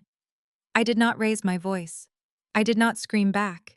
I simply leaned in close, letting my cold breath brush against his ear. "I know about the Delaware Shell Corporation." I whispered, my tone deadly quiet and incredibly precise. "I know about the ghost invoices you fabricated for the warehousing fees. I know you siphoned $400,000 from your mother. I know the main routing number ends in 7842, and I know your secondary transfer account ends in 9910. Bradley froze completely. The color drained entirely from his face, leaving his skin a sickly pallid gray. The aggressive, threatening posture melted away in an instant, replaced by a sudden, suffocating terror. His mouth opened, but his vocal cords utterly failed him. The realization that I possessed the exact highly classified routing numbers of his illegal embezzlement operation shattered his fragile reality into a million tiny, irreparable pieces. He realized in that agonizing second that I was not just a scorned wife acting out of pure emotion. I was the sole executioner of his entire corporate and financial existence. Before he could even attempt to formulate a coherent response, I reached into the sleek pocket of my crimson blazer. I pulled out a single perfectly printed color photograph on high-quality glossy paper. I pressed the crisp photograph flat against his chest, forcing him to take it from my hand. He looked down at the image. It was the heavily zoomed-in screenshot from Amber and her public social media story. The vibrant turquoise ocean, the two tropical cocktails, and the undeniable, engraved gold Rolex in the mirrored sunglasses. "This is a printed copy for your personal records," I said, my voice echoing clearly in the silent, crowded lobby. "The original digital files, along with Helen and her handwritten accounting ledger, have already been securely submitted to my legal team and the federal banking authorities. You are not a wealthy corporate giant, Bradley. You are a broke, desperate thief who abandoned the woman who gave you life so you could drink on a beach with a subordinate. You do not hold any power here. You have absolutely nothing left to threaten me with." Bradley stared down at the photograph in his trembling hands, his chest heaving as the crushing weight of his inevitable catastrophic downfall finally broke his spirit. He looked up at me, his eyes wide, pleading silently for a mercy he absolutely did not deserve. I offered him a slow, chilling smile that did not reach my eyes. I took one deliberate step backward, signaling to the security guards that I was completely finished with him. "You have 48 hours until the annual board meeting." I told him, my voice ringing with undeniable authority. "Enjoy your long weekend." I watched Bradley stumble out of the revolving glass doors of my corporate lobby, his entire posture crumbling under the weight of his impending doom. I did not linger to watch his luxury car speed away in a panic. I simply turned on my heel, nodded to the security guards who had flawlessly executed their duties, and stepped back into the executive elevator. The weekend stretched out before me, a 48-hour window of absolute calm before the ultimate, catastrophic storm I was about to unleash upon him. I drove straight to Jasmine and her secure downtown law office. The sprawling mahogany conference table became my war room. I opened my laptop and began meticulously preparing the most important presentation of my entire professional career. I did not use standard corporate templates or flashy graphics. I treated Bradley and his massive financial fraud like a broken, inefficient supply chain that required immediate, brutal termination. I built slides that cross-referenced the date and timestamps of his unauthorized corporate wire transfers with his personal credit card statements. I mapped out the exact flow of the embezzled capital, tracing every single stolen dollar from Helen and her company straight into his Delaware shell corporation. Sitting across the table from me, Jasmine worked with equal terrifying precision. She was finalizing the divorce settlement paperwork. Because we had irrefutable, documented proof of his severe financial abuse, his egregious dissipation of our marital assets, and his at-fault infidelity, the legal parameters were brutally clear. She structured the decree so that Bradley would be held solely and entirely responsible for the massive, suffocating mountains of debt he had recklessly racked up on our joint accounts. He had drained our savings to absolute zero, but he would inherit the entirety of the crushing credit card balances, the personal loans, and the impending tax penalties for his fraud. We needed one final critical piece to completely secure the boardroom execution. We needed Scott. He was the older brother of Bradley and a highly respected figure within the extended family. He was a man who possessed a deep, unwavering sense of integrity, making him the exact opposite of his deceitful sibling. Jasmine had deliberately kept her husband in the dark regarding her private legal representation of Helen until we possessed all the necessary ammunition to permanently bury his brother. That evening, we relocated to the sprawling minimalist penthouse Jasmine shared with Scott. He arrived home from his architectural firm, loosening his tie and greeting his wife with a warm, exhausted smile. He offered his condolences to me again regarding his mother, his eyes reflecting genuine, profound grief. Jasmine did not ease him into the brutal truth. She led him to their expansive dining table where Helen and her vintage leather-bound ledger sat waiting. Scott, Jasmine said, her voice softer than I had ever heard it, but ringing with absolute, unyielding authority. "There are things about your brother and your mother that you urgently need to see." Scott frowned, pulling out a chair and leaning over the table. Jasmine opened the ledger, carefully walking him through the meticulously detailed shadow audit Helen had conducted. She showed him the inflated vendor invoices, the phantom shipping routes, and the staggering sums of money Bradley had siphoned directly from their mother. Scott traced the red ink with his fingertips, his face growing paler by the second. He stared at the numbers, his shock morphed into a deep, visceral disgust when I slid the printed photograph of the Maui beach across the table. He was not in a Denver meeting, I told him, keeping my voice incredibly steady. He missed her final breath because he was vacationing on a tropical island with his subordinate. I watched the realization shatter his perception of his only sibling. Scott pressed his hands flat against the table, his knuckles turning stark white. He had always tried to protect his younger brother, constantly making excuses for his arrogant behavior and his reckless spending habits. But stealing from their mother, while she lay dying in an intensive care unit, was an unforgivable, sickening violation of everything he held sacred. He stood up, pacing the length of the modern dining room, his jaw clenched so tightly I thought his teeth might crack. He looked at the ledger, then at the photograph, and finally at me. He completely severed his lifelong loyalty to Bradley in that exact moment. "I am with you," Scott stated, his voice dropping to a low, furious rumble. "Whatever you need me to do, whatever room you need me to walk into, I am standing right beside you. He will not get away with this." The alliance was permanently forged. We spent the remainder of the weekend finalizing the logistical execution of our plan, leaving absolutely nothing to chance. We carefully printed every single document, placing each damning piece of evidence into separate folders to ensure our presentation would be flawless. The weekend evaporated, giving way to a crisp, bright Monday morning. Today was the day of the annual corporate board meeting at the very firm where Helen had silently held the majority shares. Across the city, Bradley was currently waking up in a state of absolute frantic delusion. Despite my clear, direct warning in the lobby, his overwhelming arrogance convinced him that he could still somehow manipulate his way out of the crisis. He firmly believed that if he could just charm the board of directors and secure the highly coveted promotion to vice president, the massive salary increase and executive bonus would provide enough capital to cover his tracks and silence Amber. He was aggressively adjusting his tie in the mirror, rehearsing a slick, charismatic sales pitch designed to save his crumbling finances and his genuinely pathetic career. He was blindly marching toward his own professional slaughter, completely unaware that the heavy mahogany doors to the boardroom were about to swing wide open to reveal his absolute undisputed worst nightmare. Inside the expansive corporate boardroom, Bradley stood at the head of a massive polished oak table. The room was lined with floor-to-ceiling windows overlooking the bustling financial district, projecting an aura of immense power and untouchable wealth. 12 senior members of the board of directors sat in plush leather chairs, their attention focused entirely on the glowing projection screen at the front of the room. Bradley wore his most expensive custom-tailored charcoal suit, projecting absolute confidence despite the chaotic ruins of his personal finances.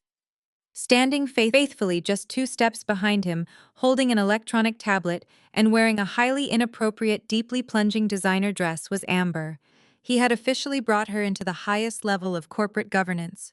She typed furiously on her screen, pretending to take meeting minutes. Bradley cleared his throat, launching smoothly into his heavily rehearsed presentation regarding explosive regional sales growth and unparalleled supply route optimization. He aggressively clicked through slides filled with inflated revenue projections and bold promises of market domination. He painted himself as a visionary leader, the sole architect of a massive financial windfall that he claimed was right around the corner.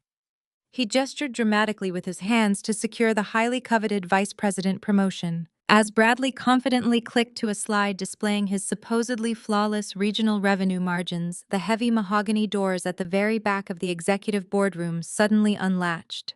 The heavy brass handles turned with a loud metallic clank that shattered his smooth delivery. The doors swung wide open, hitting the rubber wall stops with a resounding thud. Every single head in the room, including the 12 powerful directors, snapped toward the dramatic interruption. I walked through the doorway, my posture perfectly straight. I wore a sharp-tailored ivory business suit that commanded immediate respect. Flanking me on my right side was Jasmine, her emerald green power suit, radiating absolute legal authority, her sharp dark eyes sweeping the room with calculating precision. On my left was Scott, his face set in a rigid mask of profound disgust as he stared directly at his younger brother. We stepped into the room in perfect unison, a united, unbreakable front of undeniable truth and impending justice.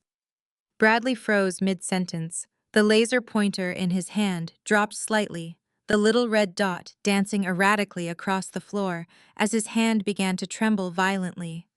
The blood instantly drained from his heavily tanned face, leaving him looking sickly and entirely terrified. Amber gasped loudly, dropping her expensive electronic tablet onto the thick carpet. It hit the floor with a sharp crack, but she was too paralyzed by our sudden appearance to pick it up. Scott glared at her, his disgust amplifying as he witnessed the sheer audacity of his brother parading his mistress in a professional corporate setting while their mother was barely cold in her grave. Bradley quickly swallowed his panic, desperately trying to salvage his crumbling professional facade in front of the board. He aggressively puffed out his chest, stepping forward to block our path. "Excuse me," Bradley demanded, his voice cracking slightly before he forced it back into a booming, authoritative register. "This is a highly classified, closed-door corporate board meeting. We are currently discussing sensitive proprietary regional data. You absolutely cannot be in here." He turned frantically toward the head of the table, addressing the seasoned executives. "Chairman, I apologize for this bizarre intrusion. This is my estranged wife who is currently going through a severe mental health crisis due to our pending divorce proceedings. She has been stalking me and causing massive disruptions all weekend. I kindly request that building security be called immediately to have these unauthorized individuals forcefully removed from the premises so we can resume our critical financial review." He pointed a shaking finger directly at my face, attempting to exert a dominance he completely lacked. "You need to leave this building right now, Claire, or I am pressing federal trespassing charges against you and your little entourage." I did not flinch. I did not shrink under his pathetic, desperate attempt to publicly humiliate and gaslight me. I simply stood my ground, my eyes locked onto his sweating, terrified face. Jasmine stepped forward, her heels clicking sharply against the polished wood bordering the carpet. She calmly unzipped her leather portfolio and extracted a thick, legally binding document bearing a prominent raised golden seal. She completely ignored Bradley, turning her fierce, uncompromising gaze directly toward the head of the massive oak table.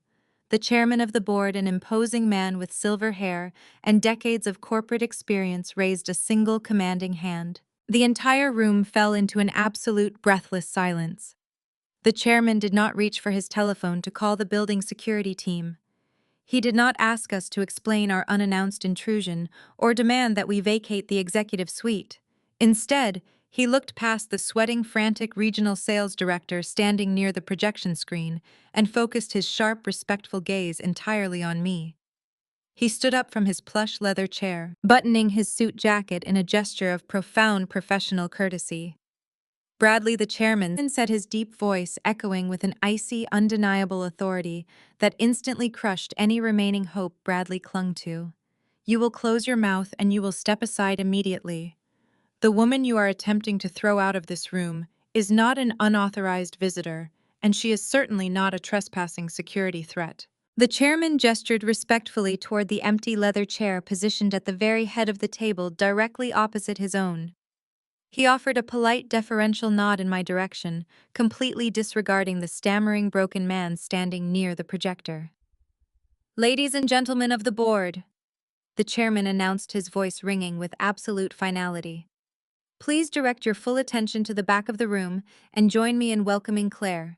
She is the newly appointed sole proxy representative for our silent majority shareholder forever." The collective gasp that rippled through the executive boardroom was a tangible wave of shock. Bradley staggered back, as if the chairman had delivered a devastating blow to his chest. His expensive presentation remote clattered onto the polished oak table, rolling aimlessly until it bumped against a crystal pitcher. Amber visibly shrank into the background, dissolving into a trembling crouch against the mahogany paneling.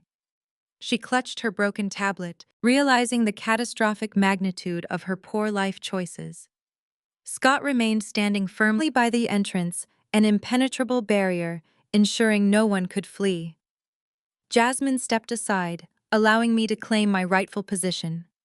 I walked with the measured, terrifying calm of a logistics manager stepping onto a warehouse floor to correct a massive operational failure. I reached the head of the table beside the chairman, picking up the remote Bradley had dropped. It was slick with his panic. I turned to face the 12 seasoned corporate directors. I did not raise my voice. I did not shed a single tear or display an ounce of the profound grief that had shattered my world just weeks ago. I spoke with the icy precision of an executive conducting a hostile corporate audit. "Good morning, members of the board."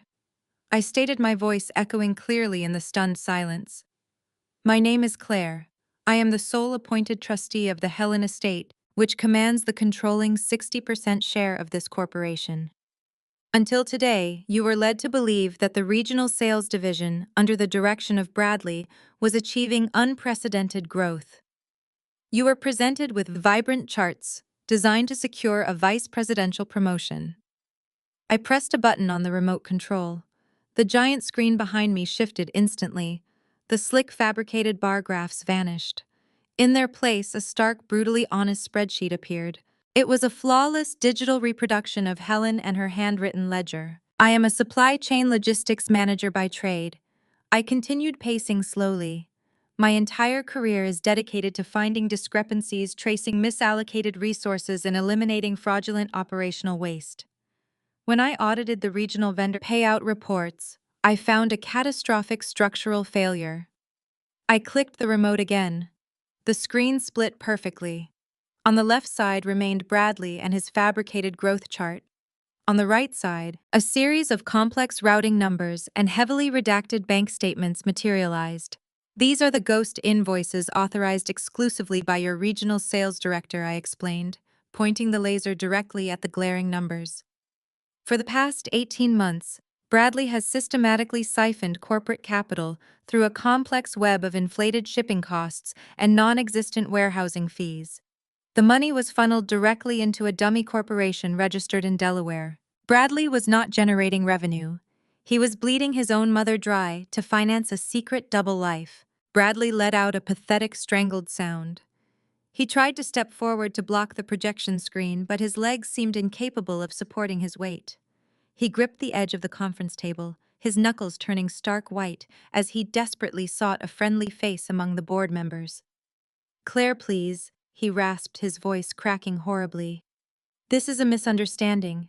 I can explain the accounting errors. We can fix the routing issues privately. You do not understand corporate finance." I ignored his pathetic whimpering. I pressed the button on the remote one final time. The right side of the screen dissolved, replaced by a massive image that cast a harsh light across his sweating face.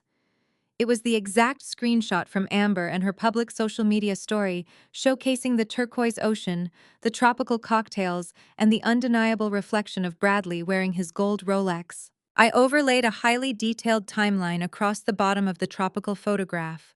I aligned the exact date and timestamp of the social media post with a scanned copy of an exorbitant itemized receipt from a five-star luxury resort in Maui, Hawaii. I turned my cold and completely unwavering gaze directly onto my soon-to-be ex-husband. This luxury resort receipt was paid in full, using the stolen corporate funds from the Delaware shell company, I stated, my voice dropping to a razor-sharp whisper. But the financial theft is not even the most sickening part of this transaction. I highlighted the date printed boldly at the top of the Maui receipt. I want every single member of this board to look very closely at the date of this lavish expenditure.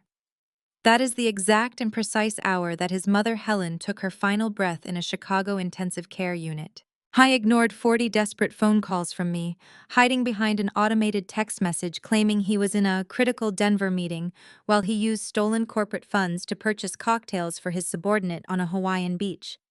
The boardroom plummeted into a heavy, deathly silence that felt absolutely suffocating. The board members stared at the screen, their expressions shifting from professional outrage to profound, visceral disgust. Scott stood rigidly by the heavy door, a solitary tear of pure fury escaping his eye as the magnitude of his brother and his betrayal was brutally broadcast to the room. Bradley stood paralyzed, entirely trapped under the unforgiving spotlight of his own monumental greed and horrific narcissism. He opened his mouth, gasping for air, but his vocal cords were utterly paralyzed. He had absolutely nowhere left to hide. The evidence was irrefutable, completely documented, and entirely devastating. The silver-haired chairman of the board slowly rose from his plush leather seat, carefully buttoning his suit jacket with a terrifying, deliberate calm. He turned his piercing gaze away from the projected evidence and locked his eyes squarely onto the trembling man. Bradley, the chairman, said, his deep voice echoing through the silent room like a swinging executioner and his heavy axe. "I strongly suggest you find your voice immediately. You have exactly 30 seconds to explain the missing $400,000. The silence that followed the chairman and his demand was so absolute that the air conditioning sounded like a jet engine. Bradley opened his mouth, but only a dry wheeze emerged. He looked wildly at the projected screen, then at the furious executives, and finally at Amber, seeking a lifeline that did not exist. He waited for his subordinate to corroborate a lie he had not invented. But Amber was not looking at him with any loyalty. The harsh reality of a federal prison sentence had crashed violently into her champagne-soaked delusions. She stared paralyzed at the meticulously documented evidence of corporate wire fraud, illuminating the giant screen. The exclusive luxury penthouse she had demanded, 48 hours ago, was gone, replaced by the very real threat of an orange jumpsuit and a federal indictment. Amber frantically scrambled to her feet, her expensive designer dress suddenly looking entirely ridiculous in the cold light of corporate justice. She did not walk over to console the man she had been sleeping with for 6 months. She rapidly backed away, pressing her spine hard against the mahogany-paneled wall. "I had absolutely nothing to do with this," Amber screamed, her voice cracking with pure panic. Her shrill tone pierced the heavy boardroom atmosphere. She pointed a manicured finger at his chest, throwing him entirely under the bus to save herself. "He forced me to go on that trip. He booked the flights and told me it was a mandatory regional summit. I never saw any stolen money. He used his position to pressure me. I am the victim of a toxic power dynamic, I was completely coerced. Bradley whipped his head around to face her, his eyes bulging in shock. The brutal betrayal hit him with devastating force. Amber, what are you doing? He choked out, stepping toward her with his hands raised. We picked out a condo yesterday. You knew exactly where the money was coming from. You told me to transfer more. I did no such thing! Amber shrieked, tears of sheer terror streaming down her face. She looked frantically toward the chairman, desperate to sever herself from the sinking ship. He is a manipulative monster. He threatened to fire me if I did not accompany him to Maui. I am willing to cooperate fully with any federal investigation. I will give you his passwords. I will testify to whatever you need. Please do not involve me in his embezzlement charges. The sheer cowardice and instantaneous betrayal between the two thieves was spectacular to witness. There is no honor among criminals when federal authorities are brought into the equation. Bradley staggered backward, clutching the edge of the oak table to keep from collapsing. His elaborate world had completely imploded in less than 5 minutes. He had lost his mother, his wife, his wealth, and now his mistress had publicly branded him a coercive predator right in front of the most powerful corporate directors in the city. The chairman raised his hand, instantly silencing Amber and her frantic sobbing. He did not possess an ounce of sympathy for either of them. The seasoned executive turned his piercing, furious gaze back onto Bradley. The evidence presented by our majority shareholder proxy is irrefutable and utterly damning, the chairman stated, his voice ringing with terrifying authority. You have not just violated the fundamental trust of this corporation, Bradley. You have engaged in severe federal wire fraud and corporate embezzlement. You have stolen from this company, and you have stolen from your own family during a time of profound tragedy. Bradley fell to his knees, his expensive custom-tailored trousers hitting the thick carpet with a heavy thud. He clasped his hands together in a pathetic, desperate display of begging. Chairman, please, he sobbed, tears finally streaming down his bronzed face. I can fix this. I can repay every single dollar. Just give me a chance to liquidate some assets. Do not destroy my entire career over a temporary lapse in judgment. I beg you. There will be no repayment plans, and there is absolutely no career left for you to salvage, the chairman declared, slamming his hand down flat against the table. Bradley, your employment with this corporation is officially terminated for cause effective immediately. Building security will escort you to your office to collect only your personal keys and your coat. You will not touch a single computer or corporate file. Furthermore, the board is instructing our corporate counsel to immediately hand over all of this evidence to the federal authorities. We will press federal embezzlement charges to the absolute fullest extent of the law. You are going to prison. Bradley let out a wretched, hollow wail that echoed terribly across the room. He was utterly broken, entirely stripped of his arrogant facade. He crawled forward on his knees, desperately turning his tear-streaked face toward the back of the room. He bypassed me and Jasmine, entirely locking his terrified, bloodshot eyes onto the tall, imposing figure standing guard by the mahogany doors. Scott, Bradley pleaded, his voice breaking into a pathetic, desperate whine. Please, Scott, you have to help me. You are my older brother. Talk to them. Tell them I am not a criminal. Tell them I just made a terrible mistake. Please do not let them send me to federal prison. I have absolutely nobody else left. Scott stood perfectly still, his posture rigid and uncompromising. He did not look at the pathetic, sobbing man on the floor with an ounce of familial pity or brotherly love. He looked at him with profound, visceral disgust. Scott stepped forward, his dark eyes burning with an intense, righteous fury that commanded the attention of the entire room.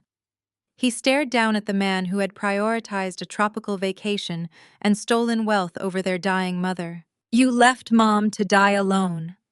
Scott said, his voice a low, thunderous rumble that carried absolute terrifying finality. You are no brother of mine. The crushing weight of Scott and his final judgment slammed into Bradley. Bradley slumped onto the thick carpet, his shoulders shaking with silent sobs. He had spent his life manipulating people, relying on his smile to escape consequences. Now the well of forgiveness was completely dry. The chairman nodded sharply to the security detail by the entrance. 2 massive guards stepped forward, grabbing Amber by her upper arms. She shrieked, kicking her designer heels against the polished wood as they dragged her out. She shouted promises to cooperate with federal investigators, her voice fading down the echoing corridor. The chairman paused near the doors, turning his respectful gaze toward me and Jasmine. He stated security would remain in the lobby to facilitate his permanent removal. The chairman then closed the doors, sealing the four of us inside the quiet room. The silence left in the wake of the departing board members was heavy. Bradley remained on his knees, his suit ruined by his pathetic desperation. He stared at the table leg, his chest heaving with panicked breaths. Jasmine did not offer him a single second to recover his shattered composure. She stepped forward, her heels clicking, projecting cold, ruthless authority. She unzipped her portfolio and retrieved a thick stack of documents. She tossed the stack onto the table, letting it slide inches from his face. Jasmine looked down at him with a gaze devoid of professional courtesy. She informed him that his catastrophic corporate demise was only the beginning of his absolute ruin. She stated that the documents resting in front of him constituted the finalized divorce settlement decree. Bradley slowly raised his head, his bloodshot eyes darting frantically over the bold text. Jasmine did not wait for him to read the fine print. She delivered the brutal reality of his situation with flawless articulation.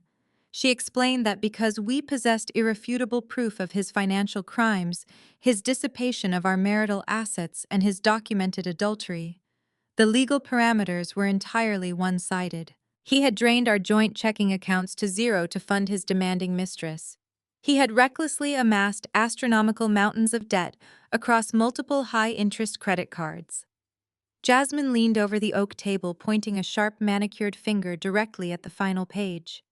She told him that the state recognized his brazen theft and his criminal negligence. Therefore, the division of property was absolute. I was taking sole ownership of the marital home, the vehicles, the investment portfolios, and every clean asset we acquired over the past 7 years. Bradley was legally inheriting the entirety of the crushing debt, the tax penalties for his fraud, and the staggering legal fees he would incur, defending himself against federal prosecution. Bradley let out a pathetic, strangled gasp as the true magnitude of his devastation settled over him. He was completely destitute. He had no job, no severance package, no offshore funds, no house, and a massive mountain of toxic debt wrapped tightly around his neck. He looked up at me, his face slick with sweat and tears. "Claire, please," he begged, his voice cracking into a high, desperate whine. "You cannot leave me with absolutely nothing. I will go to prison. I will be ruined forever. You loved me once. You stood by me for 7 years. I know I made a mistake, but you have to show me a tiny fraction of mercy. I cannot survive this kind of debt. You are completely destroying my entire life." I stared down at the broken, miserable man groveling on the floor. I did not feel an ounce of pity. I did not feel a single flicker of the love I had once carried for him. My heart was a solid block of ice forged in the freezing hospital room where his mother died, waiting for a son who never arrived. I stepped closer to the table, my posture rigid and commanding. I looked him directly in the eyes, stripping away any illusion that he could manipulate my emotions. I told him that I did not destroy his life. I merely held up a mirror to the destruction he engineered with his own 2 hands. I reminded him that he chose the tropical beach, he chose the stolen corporate funds, and he chose to abandon the woman who gave him life. I stated that mercy was reserved for people who possessed a conscience, and he had proven beyond a shadow of a doubt that his soul was completely hollow. Jasmine pulled a heavy silver fountain pen from the inner pocket of her emerald green blazer. She held it out to him, her expression a mask of cold, uncompromising legal authority. She instructed him to sign the decree, immediately warning him that refusing would only force a grueling public trial, broadcasting his filthy secrets to the entire world. Bradley looked at the silver pen as if it were a venomous snake. His hands shook violently as he reached up and took it from her grasp. He pulled himself up slightly, resting his trembling forearms against the edge of the polished mahogany table. He stared at the signature line, the final barrier between his old life of unearned privilege and his new reality of absolute ruin. Defeated, utterly humiliated, and facing the terrifying certainty of a federal prison sentence, he pressed the pen to the crisp paper. The scratch of the nib was exceptionally loud in the quiet boardroom. He signed his name with jagged, erratic strokes, permanently surrendering every single aspect of his former existence. He dropped the silver pen, letting it roll across the table, and buried his face in his hands, completely consumed by his own catastrophic failure. I watched him surrender with a profound sense of closure. The suffocating weight that pressed down on my chest for weeks finally evaporated. I reached across the table and collected the signed documents. I secured the decree inside a protective leather folder. I looked down at the weeping shell of my former husband. I simply looked down at him and delivered my final words. I told you not to follow me. I turned and walked out of the corporate boardroom, the heavy mahogany doors clicking shut behind me. The sound severed my ties to Bradley permanently. Jasmine matched my stride as we moved down the hallway, her expression one of fierce satisfaction. We stepped into the elevator, leaving the ruins of his pathetic existence on the executive floor. The descent to the lobby felt like a literal return to freedom. The air outside was crisp, and for the first time in weeks I took a deep, unrestricted breath. By the next morning, the news of the spectacular boardroom execution had spread through our professional and social circles like wildfire. The corporate world is remarkably small, and the unhinged spectacle of a regional sales director being escorted out of his own building by armed security while his panicked mistress screamed in the lobby was absolutely impossible to contain. The impending federal indictment made it the absolute juiciest scandal of the entire year. It did not take long for the massive shockwaves to reach the extended family network. The very same aunts, uncles, and cousins who had enthusiastically consumed his vicious lies and completely ostracized me were suddenly faced with the undeniable, horrific truth. They realized they had chosen to side with a desperate criminal who abandoned his dying mother and aggressively stole her legacy. My cell phone began vibrating relentlessly before the sun even fully crested the Chicago skyline. The screen lit up with names I had not seen since the day they glared at me during the fake will reading at the suburban house. The voicemails piled up rapidly, each one dripping with hypocritical remorse and frantic backpedaling. Aunt Susan called to say she always secretly knew something was wrong with his Denver timeline. Cousin David sent a long, rambling text message, blaming his own naive gullibility and aggressively begging for a chance to take me to an expensive dinner to explain his side of the story. They were entirely terrified. They fully realized that I was now the sole trustee of the Helen estate, wielding absolute financial control over the massive family trust they had previously hoped to heavily benefit from. Their sudden apologies were not rooted in any genuine regret for how cruelly they treated me when I had absolutely nothing. Their desperate apologies were entirely motivated by their sudden realization that I now legally possessed absolutely everything. I did not listen to their pathetic excuses.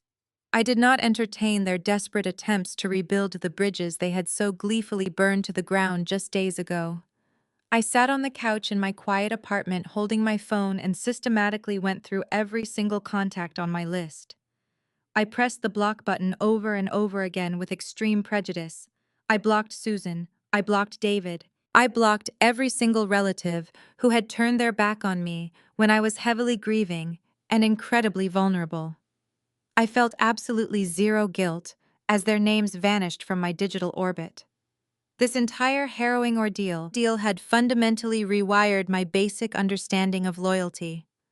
I had learned the hard way that family is absolutely not defined by shared DNA or a common last name. True family is defined exclusively by who stands right beside you in the darkest trenches when the entire world is actively trying to bury you alive.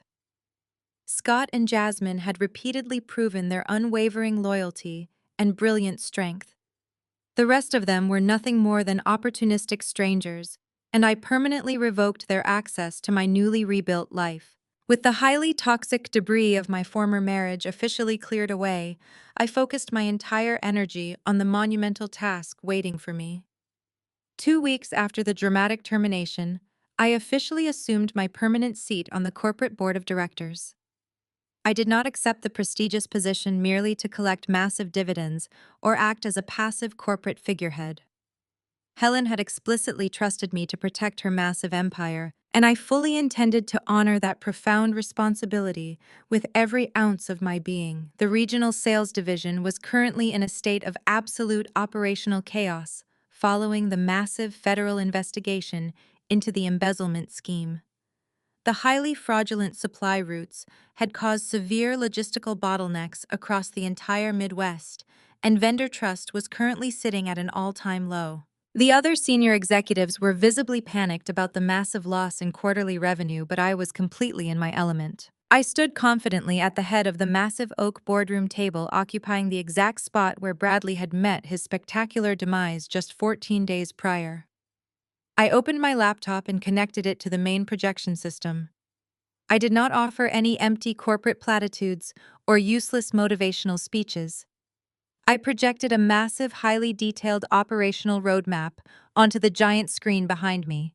I was a senior supply chain expert, and I was about to aggressively use every single ounce of my extensive professional background to completely clean up the catastrophic mess my ex-husband left behind. I stared at the 12 seasoned directors who had previously doubted my capabilities. I tapped the keyboard, pulling up the real-time datasets I had spent the weekend compiling into flawless algorithms.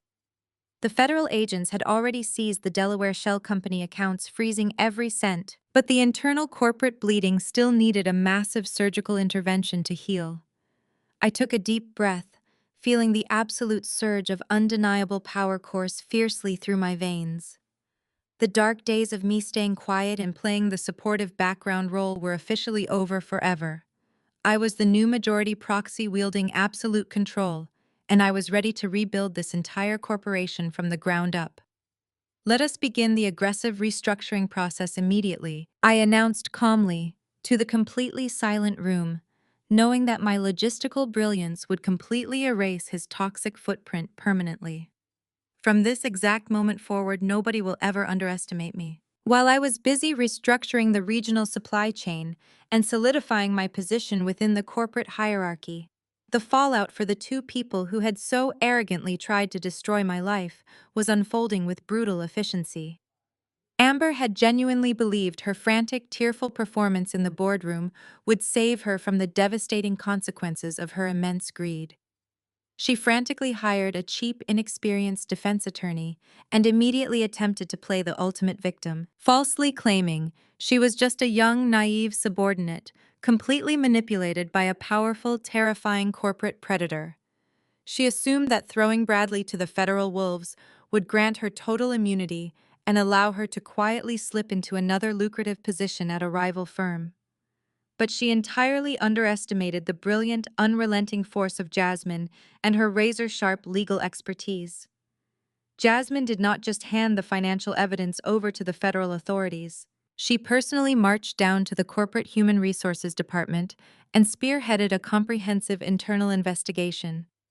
Jasmine ensured that every single email, every fabricated travel voucher, and every forged signature Amber had provided to facilitate the embezzlement was permanently documented in her professional file. Furthermore, Jasmine utilized her extensive network of elite corporate attorneys to quietly but effectively blacklist Amber across the entire industry. When Amber attempted to secure a new job, her background checks flagged her deep complicity in a massive federal wire fraud investigation. No reputable company would touch her. Her pristine, heavily curated social media presence, once filled with endless vanity posts, went completely dark. Without the stolen corporate funds to finance her expensive designer wardrobe, her luxurious spa days, and her downtown apartment, her glamorous lifestyle evaporated practically overnight. She was forcefully evicted from her trendy high-rise and had absolutely no choice but to pack her counterfeit handbags into trash bags and move directly back into her parents' damp, unfinished basement in a quiet suburb. The incredibly arrogant woman who had aggressively demanded a luxurious $2 million penthouse was now sleeping on a deflated air mattress, completely exiled from the corporate elite. Bradley was experiencing a descent into an entirely different level of personal hell. The finalized divorce decree stripped him of every single tangible asset he possessed. On a dreary Thursday morning, the local sheriff department arrived at the sprawling suburban marital home with an official eviction notice. Bradley was literally forced to carry his meager belongings out to the curb in cheap cardboard boxes, while the neighbors he had once bragged to watched in silent judgment. He no longer had his sleek luxury vehicle, as it had been immediately repossessed by the dealership following the freeze on his accounts.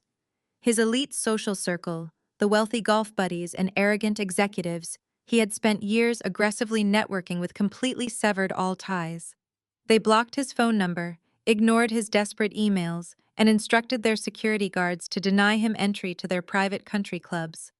He was a highly toxic liability, a pending federal inmate, and they wanted absolutely nothing to do with him. Facing a mountain of insurmountable legal fees required to desperately fight the impending federal indictment, Bradley had absolutely zero income. His accounts were frozen, his credit score was entirely destroyed, and his reputation was completely radioactive. In order to afford a rundown motel room on the edge of the city and feed himself, the former regional sales director was forced to take the only job that did not require a rigorous corporate background check. He secured a minimum wage position working the late-night shift at a 24-hour warehouse distribution center. The irony was absolutely exquisite. The man who had arrogantly mocked my logistics career and stolen hundreds of thousands of dollars was now spending 8 hours a night physically loading heavy cardboard boxes onto freight trucks just to survive. I was sweating under harsh industrial lights, breaking his back for minimum wage while he anxiously awaited his criminal trial. With Bradley officially evicted and completely removed from my personal orbit, I finally found myself standing alone in the center of the massive suburban house we had once shared. The sprawling living room was entirely quiet, devoid of his loud, arrogant voice and his constant suffocating demands. I walked slowly through the spacious halls, my footsteps echoing against the polished hardwood floors. I looked at the grand stone fireplace where he had confidently stood just weeks ago, attempting to read a fake will and legally rob me of my entire future. I walked into the expansive kitchen where he had casually lied to me about his tropical vacation while smelling of coconut sunscreen. This house was originally supposed to be our ultimate sanctuary, the foundation of a long and prosperous future together. But now every single room was heavily tainted by his profound betrayal and his sickening deception. The expensive paint on the walls felt entirely suffocating. The meticulously landscaped backyard suddenly felt like a beautifully decorated prison yard. I realized that keeping this massive property, even as a highly valuable financial asset, would constantly tether my energy to a dark, painful chapter of my past that I had already conquered. I did not want to sleep in the bedroom where I had cried myself to sleep. I did not want to eat at the dining table where he had gaslighted me. I walked over to the large bay window looking out at the quiet, manicured neighborhood that had so easily believed his vicious lies. I crossed my arms over my chest, a profound sense of deep, undeniable clarity washing over my entire being.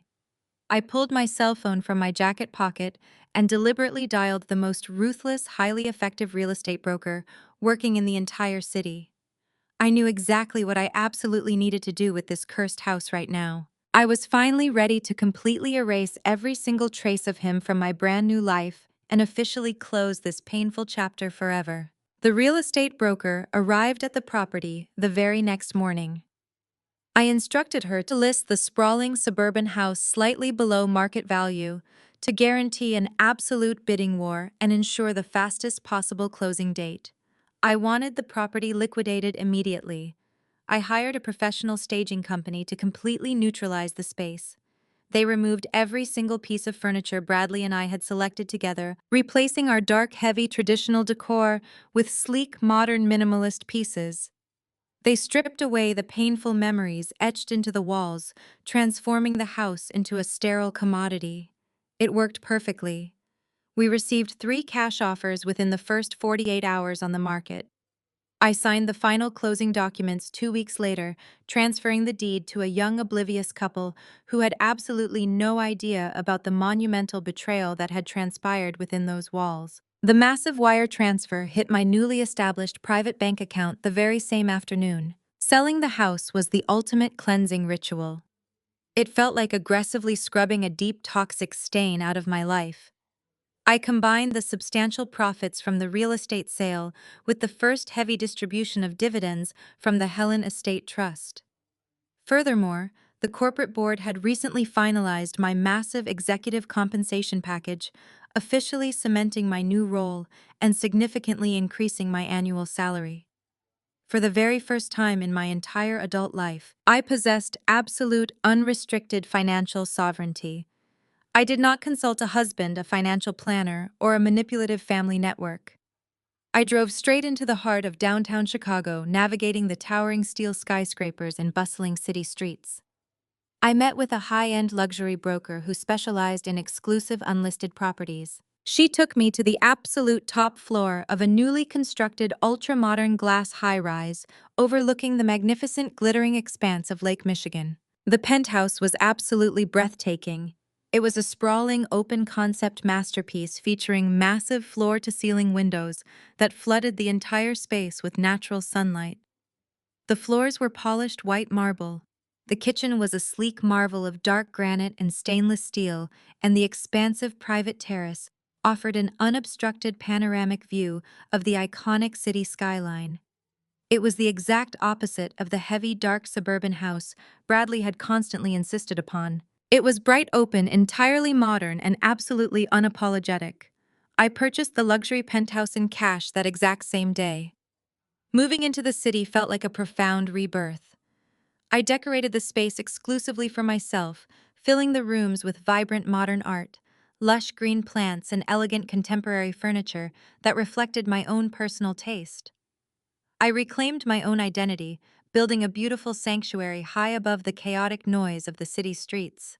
To officially christen my new home and celebrate the absolute victory we had achieved, I decided to host an intimate private dinner party. I did not invite the extended relatives who had suddenly tried to crawl back into my good graces. I did not invite the superficial neighbors or the corporate sycophants who now desperately wanted to gain my favor.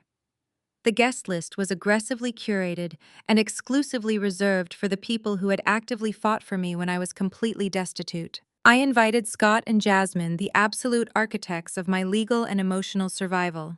I also invited my two closest friends, Olivia and Megan, the only women from my previous social circle who had immediately recognized Bradley and his vicious gaslighting campaign and had fiercely defended my character when everyone else turned their backs. I spent the entire Saturday afternoon preparing for the celebration.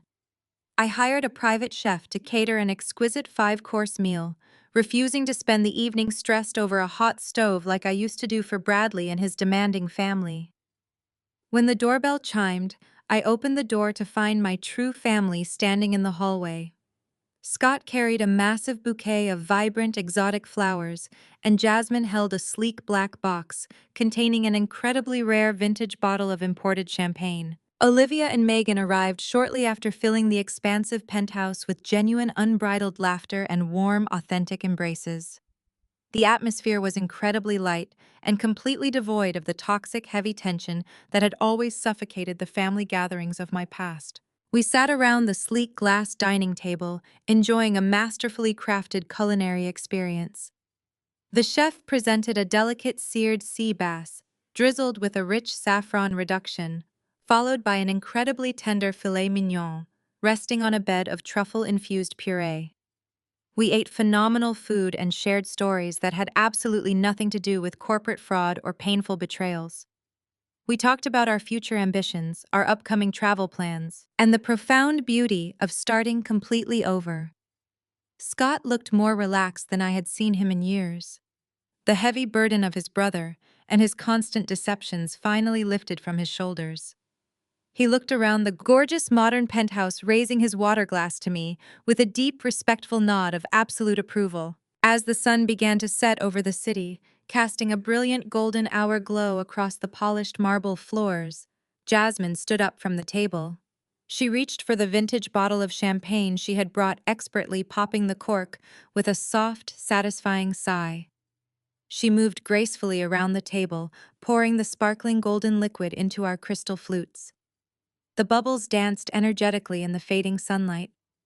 Jasmine returned to her seat at the head of the table directly across from me. She held her crystal glass high in the air, her sharp, intelligent eyes locking onto mine with a fierce, profound respect. The room quieted down, all of our attention focused entirely on the brilliant woman who had engineered the legal destruction of the man who tried to ruin me. Jasmine smiled proudly. To the women who absolutely refused to be broken, she said clearly. We all raised our glasses, the delicate crystal chiming harmoniously together as we echoed Jasmine and her powerful toast. To the women who absolutely refused to be broken. The crisp, chilled champagne tasted like absolute victory on my tongue. The rest of the evening flowed flawlessly, filled with genuine warmth, shared memories, and an overwhelming sense of profound optimism for the future. Scott and Jasmine were the first to depart, their arms wrapped comfortably around each other as they walked toward the private elevator. Olivia and Megan stayed for another hour, helping me clear the sleek dining table while we laughed about the absurdities of our past relationships. When they finally hugged me goodbye and the heavy front door of the penthouse clicked shut, I was left entirely alone in my massive new home. But unlike the suffocating heavy isolation I had experienced in that dreary short-term apartment, this solitude felt incredibly empowering. It was a peaceful, deeply restorative silence that belonged entirely to me. I walked across the polished white marble floors, my bare feet enjoying the cool, smooth surface. I poured myself one final small measure of champagne and moved toward the massive sliding glass doors that separated the living room from the expansive private terrace. I pushed the heavy glass aside and stepped out into the crisp autumn night. The cool Chicago breeze instantly washed over my face, carrying with it the electric, undeniable energy of the bustling metropolis below. I walked over to the thick glass railing and leaned forward, taking in the magnificent, sweeping panoramic view. The city was a glittering sea of gold and silver lights, stretching endlessly in every single direction. The towering steel skyscrapers reached up toward the dark sky, reflecting the vibrant pulse of millions of people living their own complex lives. Standing high above it all, breathing in the fresh air, the city felt incredibly alive and full of absolutely limitless potential. I closed my eyes for a brief moment, letting the soothing sound of the distant city traffic anchor me in the present. My mind inevitably drifted back to that terrifying sterile hospital room just a few short months ago. I remembered the agonizing rhythmic beeping of the heart monitor, the harsh fluorescent lights, and the crushing, suffocating panic that had gripped my chest when Bradley refused to answer his phone. I remembered sitting in that stiff vinyl chair, genuinely believing that my entire world was collapsing around me. I had felt so incredibly small, so entirely discarded, and so painfully alone. I had genuinely believed that losing my husband would completely destroy my life. But as I opened my eyes and looked out over the glittering skyline, a profound and undeniable realization washed over my entire being. Losing Bradley was absolutely not a tragedy. It was the surgical necessary removal of a massive toxic anchor that had been secretly dragging me down for 7 years. He had never been my partner. He had been a parasite quietly feeding off my logistical brilliance, my patience, and my unwavering loyalty. He had actively suppressed my potential because his own fragile ego could not handle a woman who was stronger, smarter, and more capable than he was. His betrayal, as agonizing as it was in that hospital room, was the absolute best thing that had ever happened to me. It shattered the comfortable illusion of my marriage and forced me to step completely into my own untethered power. I took a slow, deliberate sip of the expensive champagne, letting the cool liquid soothe my throat. I thought about Bradley sweating in a warehouse on the night shift, facing imminent federal prosecution, completely stripped of his unearned wealth and his fabricated social status. He had tried to bury me beneath his lies, completely unaware that I was a seed ready to aggressively take root and entirely dismantle his foundation. I thought about Amber banished to a damp basement, her corporate reputation entirely incinerated. They had severely underestimated the quiet, analytical supply chain manager. They had learned the hard way that you should never cross a woman who knows exactly how to audit the receipts. I stood tall on the balcony, the cool night breeze gently catching the fabric of my dress. I was officially the majority proxy of a massive corporate empire, commanding the respect of seasoned executives and brilliant attorneys. I was entirely financially untouchable, residing in a breathtaking penthouse completely paid for in cash. I was professionally dominant, utilizing my expertise to reshape a failing regional division into a highly profitable enterprise. But above all the wealth, the titles and the corporate victories, I was finally entirely free. The profound sense of sweet, undeniable justice resonated deep within my bones. I had not just survived the ultimate betrayal, I had weaponized my heartbreak, turning it into the exact tool I needed to completely redesign my reality. I had established ironclad boundaries, severed toxic ties, and built an impenetrable fortress of success. I looked up at the vast, starless city sky, a genuine, radiant smile spreading across my face. I had claimed my rightful place at the absolute top of the world, and nobody would ever push me back down. Have you ever experienced a devastating loss that eventually turned into your greatest personal victory? Have you ever had to strategically dismantle a toxic relationship to finally discover your own hidden strength? I would love to hear your personal stories of triumph and resilience in the comments section below.